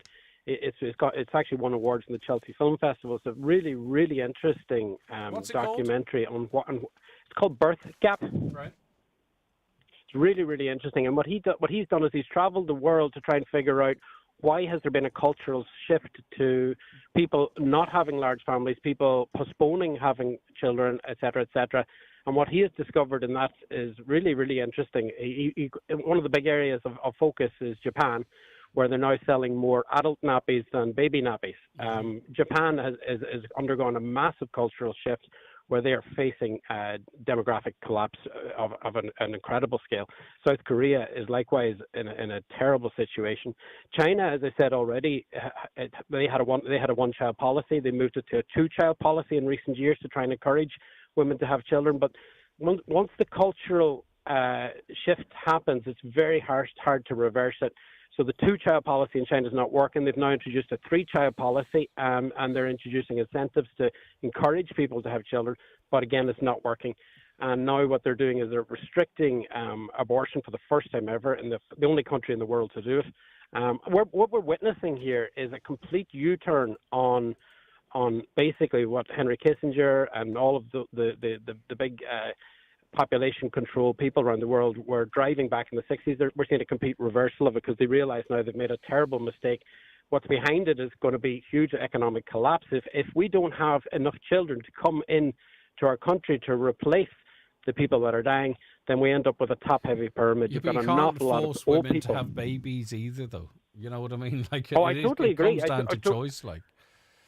I know, and essentially that therein lies the debate. What has happened? Why is it that in society today we have a situation where, Hollywood has been pushing the model of mother, father, one child, and if maximum 2 children. With the exception of the film Home Alone, you never saw a big family really in Hollywood. They always pushed that model of a small family. But that culture has come right through society where we have this need now to keep our families really small, and everything has been designed around that, from cars to apartments to jobs to everything, Now, of course, the big winners here are the banks. If the banks can get the husband and the wife out to work, well, then that's more money for them. And that's all been orchestrated to suit them, obviously, as well. Well, I've done 3. I've done 3. I hope you're doing your bit, Christopher. I got 4. Okay, you got me. I know. To be honest with you, I look back and I wish I could have. I wish I'd started earlier, but anyway, sure. I don't know. Yeah, okay, 2.2 is what's needed to keep a society growing. And listen, the bottom line is also it has a great influence on the movement of people as well. And this is I'm basing this on the reality. It's not a social commentary on immigration or migration or anything along those lines.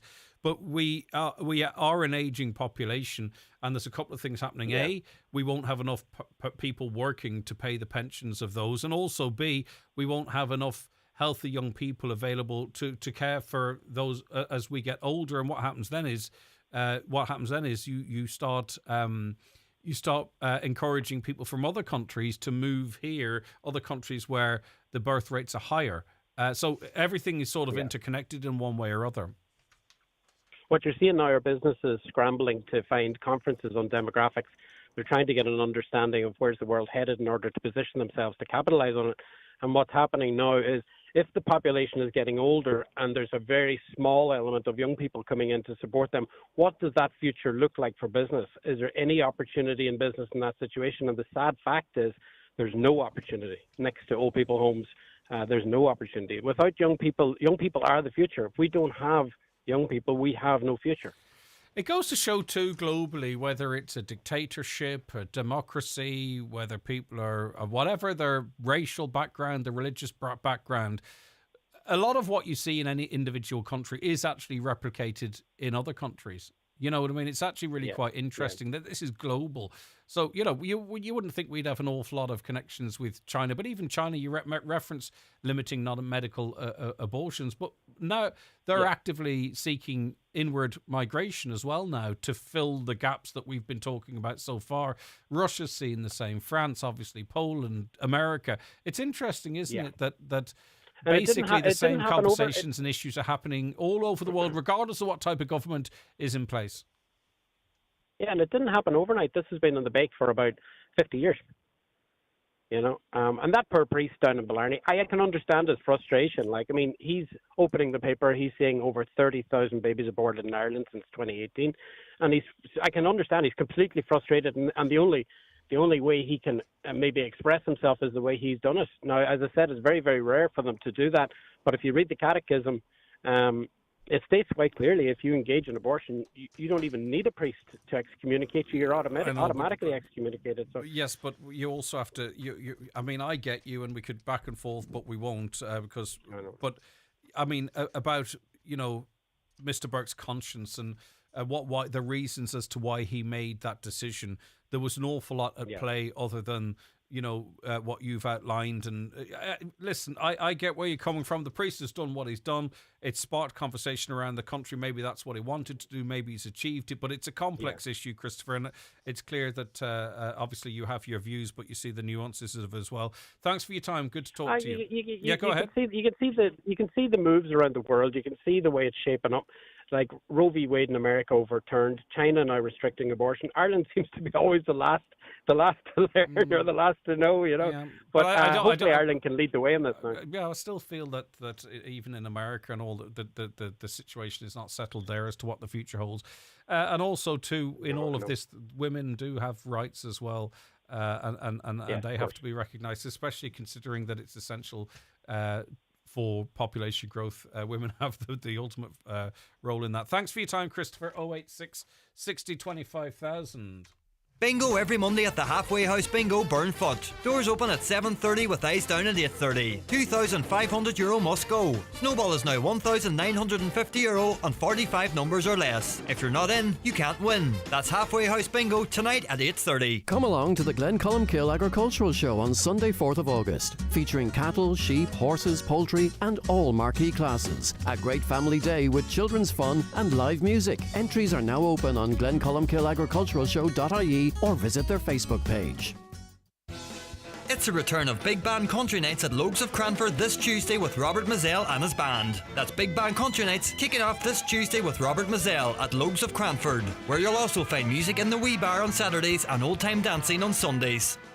I've been surfing all morning at FlemingLTD.com to find out about Fleming Doors, Fleming Steel and Fleming Coatings and their full range of products. So come surfing with me at FlemingLTD.com. Fleming, 91 48 234.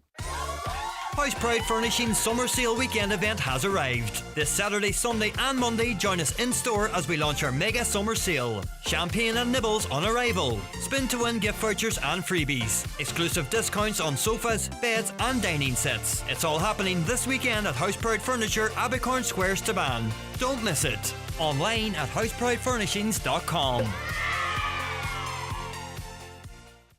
Your brand new Nissan is waiting for you at iMotors. Don't worry if you've missed out on the 242 pre-sales. We have a wide variety of Nissan cars to suit you, including the SUV of the year, the Nissan X-Trail. Avail of finance offers starting at 0% or save €10,000 off the Nissan Leaf. Visit imotors.ie and get immediate delivery today or visit our showroom.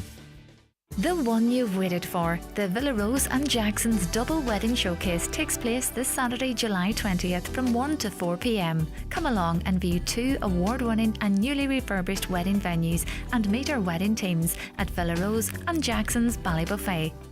Highland Radio weather updates brought to you by McElhinney's. Make your sterling go further with our new cash sales exchange rate at €1.20 for every £1 spent in store. No matter the weather, visit us in Ballybuffet for all your fashion, beauty, gifting and homeware needs this summer. Okay, it'll continue dry and sunny for a while, though some showery rain may develop later into the afternoon and evening. Temperatures are balmy compared to what we've enjoyed to late, 18 to 21 degrees. Tomorrow is actually going to be quite nice, warm with a mix of cloud and sunshine. A lot of dry weather around. You'll be unlucky if you see a shower. Tomorrow, 17 to 20 degrees. So, you know, summer. We might only have one more day of it. Who's to say? But anyway, it's looking favourable for tomorrow. Now, thanks so much, and I mean that from the bottom of my heart, for all the texts and calls coming in. We want to make sure that we get to as many of your views as possible.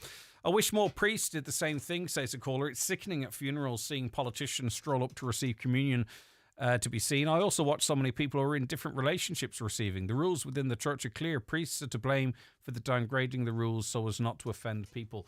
But you're looking at, and listen, amongst Catholics, there is quite a cohort of people that actually would love to see the church go hardcore, even if it's a smaller church, to go back to, you know, where it was in the past. A caller says, I think the priest in court was very brave, 100% correct to deny communion due to the politician's stance on abortion. Morning, Greg. As a Catholic, there are 10 commandments that we are required to live by before we receive Holy Communion. At least that's what I was taught at primary school religion class. Do the politicians and the supporters want the rules changed to fit them in? In any other religion, you live by the teachings. I wonder if we all went down through the 10 commandments and we talk about, you know, there's only one God, and maybe people spend more time thinking on their phones than in religion or whatever. And if you really wanted to dig deep in all of that, could the churches be pretty empty if only those who lived religiously and strictly by the 10 commandments were able to receive communion? I don't know, just throwing it out there. Greg, can you ask how they can guarantee times when it's impossible to get around the town at peak times, considering we don't have a bus or bus lanes, says Joe. I don't know, Joe. That'll have to come out in the wash. I suppose with 4 buses going down Main Street, there's going to be one coming along quite frequently. You wonder what kind of impact it might have on the traffic if you have a proper regular bus service there that's relatively affordable. I don't know. We shall see. That's not good at all. It should run out as far as Cunningham, Ramelton, Glenswilly, Drumkeen to be a good bus service. Don't think they'll pay for it. Not taxpayers' money. On football, Armagh are great watch when they play with the swagger they had in the second half and extra time on Saturday. Loud and colourful following their strong athletic team capable of breaking through tackles and taking scores. Very spirited team who refuse to lie down. Think they've a good chance in the final. And once sort of we come to terms with us not being in the final, I think it has the potential to be a cracker. It really does. I remember a line from a song in a kids' programme. It doesn't matter if you win or lose, it's the way you play the game. Well, the Donegal team all played the game in a brilliant manner. They gave their all. Amazing games right through. They should hold their heads high, and supporters are very proud of their achievements. Hear, hear. Back to the situation in America. Hi, Greg. As another American living Donegal, I take issue with some of the comments made earlier re Trump. For years, he's been under relenting attack from Democratic operatives, representatives in the mainstream media. From Russian collusion hoax, legal charges that would never have been brought if he was not running for president, the J6 insurrection hoax, and currently Project 25, it's literally a miracle is still going. Some of that stuff within that could be debated, I suppose. His election did not end democracy as we know it, etc., as she stated. I think the Biden administration has been a disaster for America, from uncontrolled immigration to weaponized justice system, foreign policy and rampant inflation and spending. But that's just my opinion. Sorry this is so long, but I'm tired of hearing so much nonsense being put out in the media. Well, your voice on this programme, and you should have come on and chatted to me, needs to be heard as well. You know, we don't have any leanings on this programme. We don't have any angles. We're not confined, nothing. So if you feel voices aren't being heard, get your voice on. That's the way it works. And there's another thing I wanted to reference in relation to that if it comes to me tomorrow night. But we have to go now. Thank you very much indeed for listening. Thank you to Caroline O, who researched and produced. Thank you to Shannon, who came back after her holidays and put in a shift, it has to be said. Stay tuned. John Breslin's coming up around the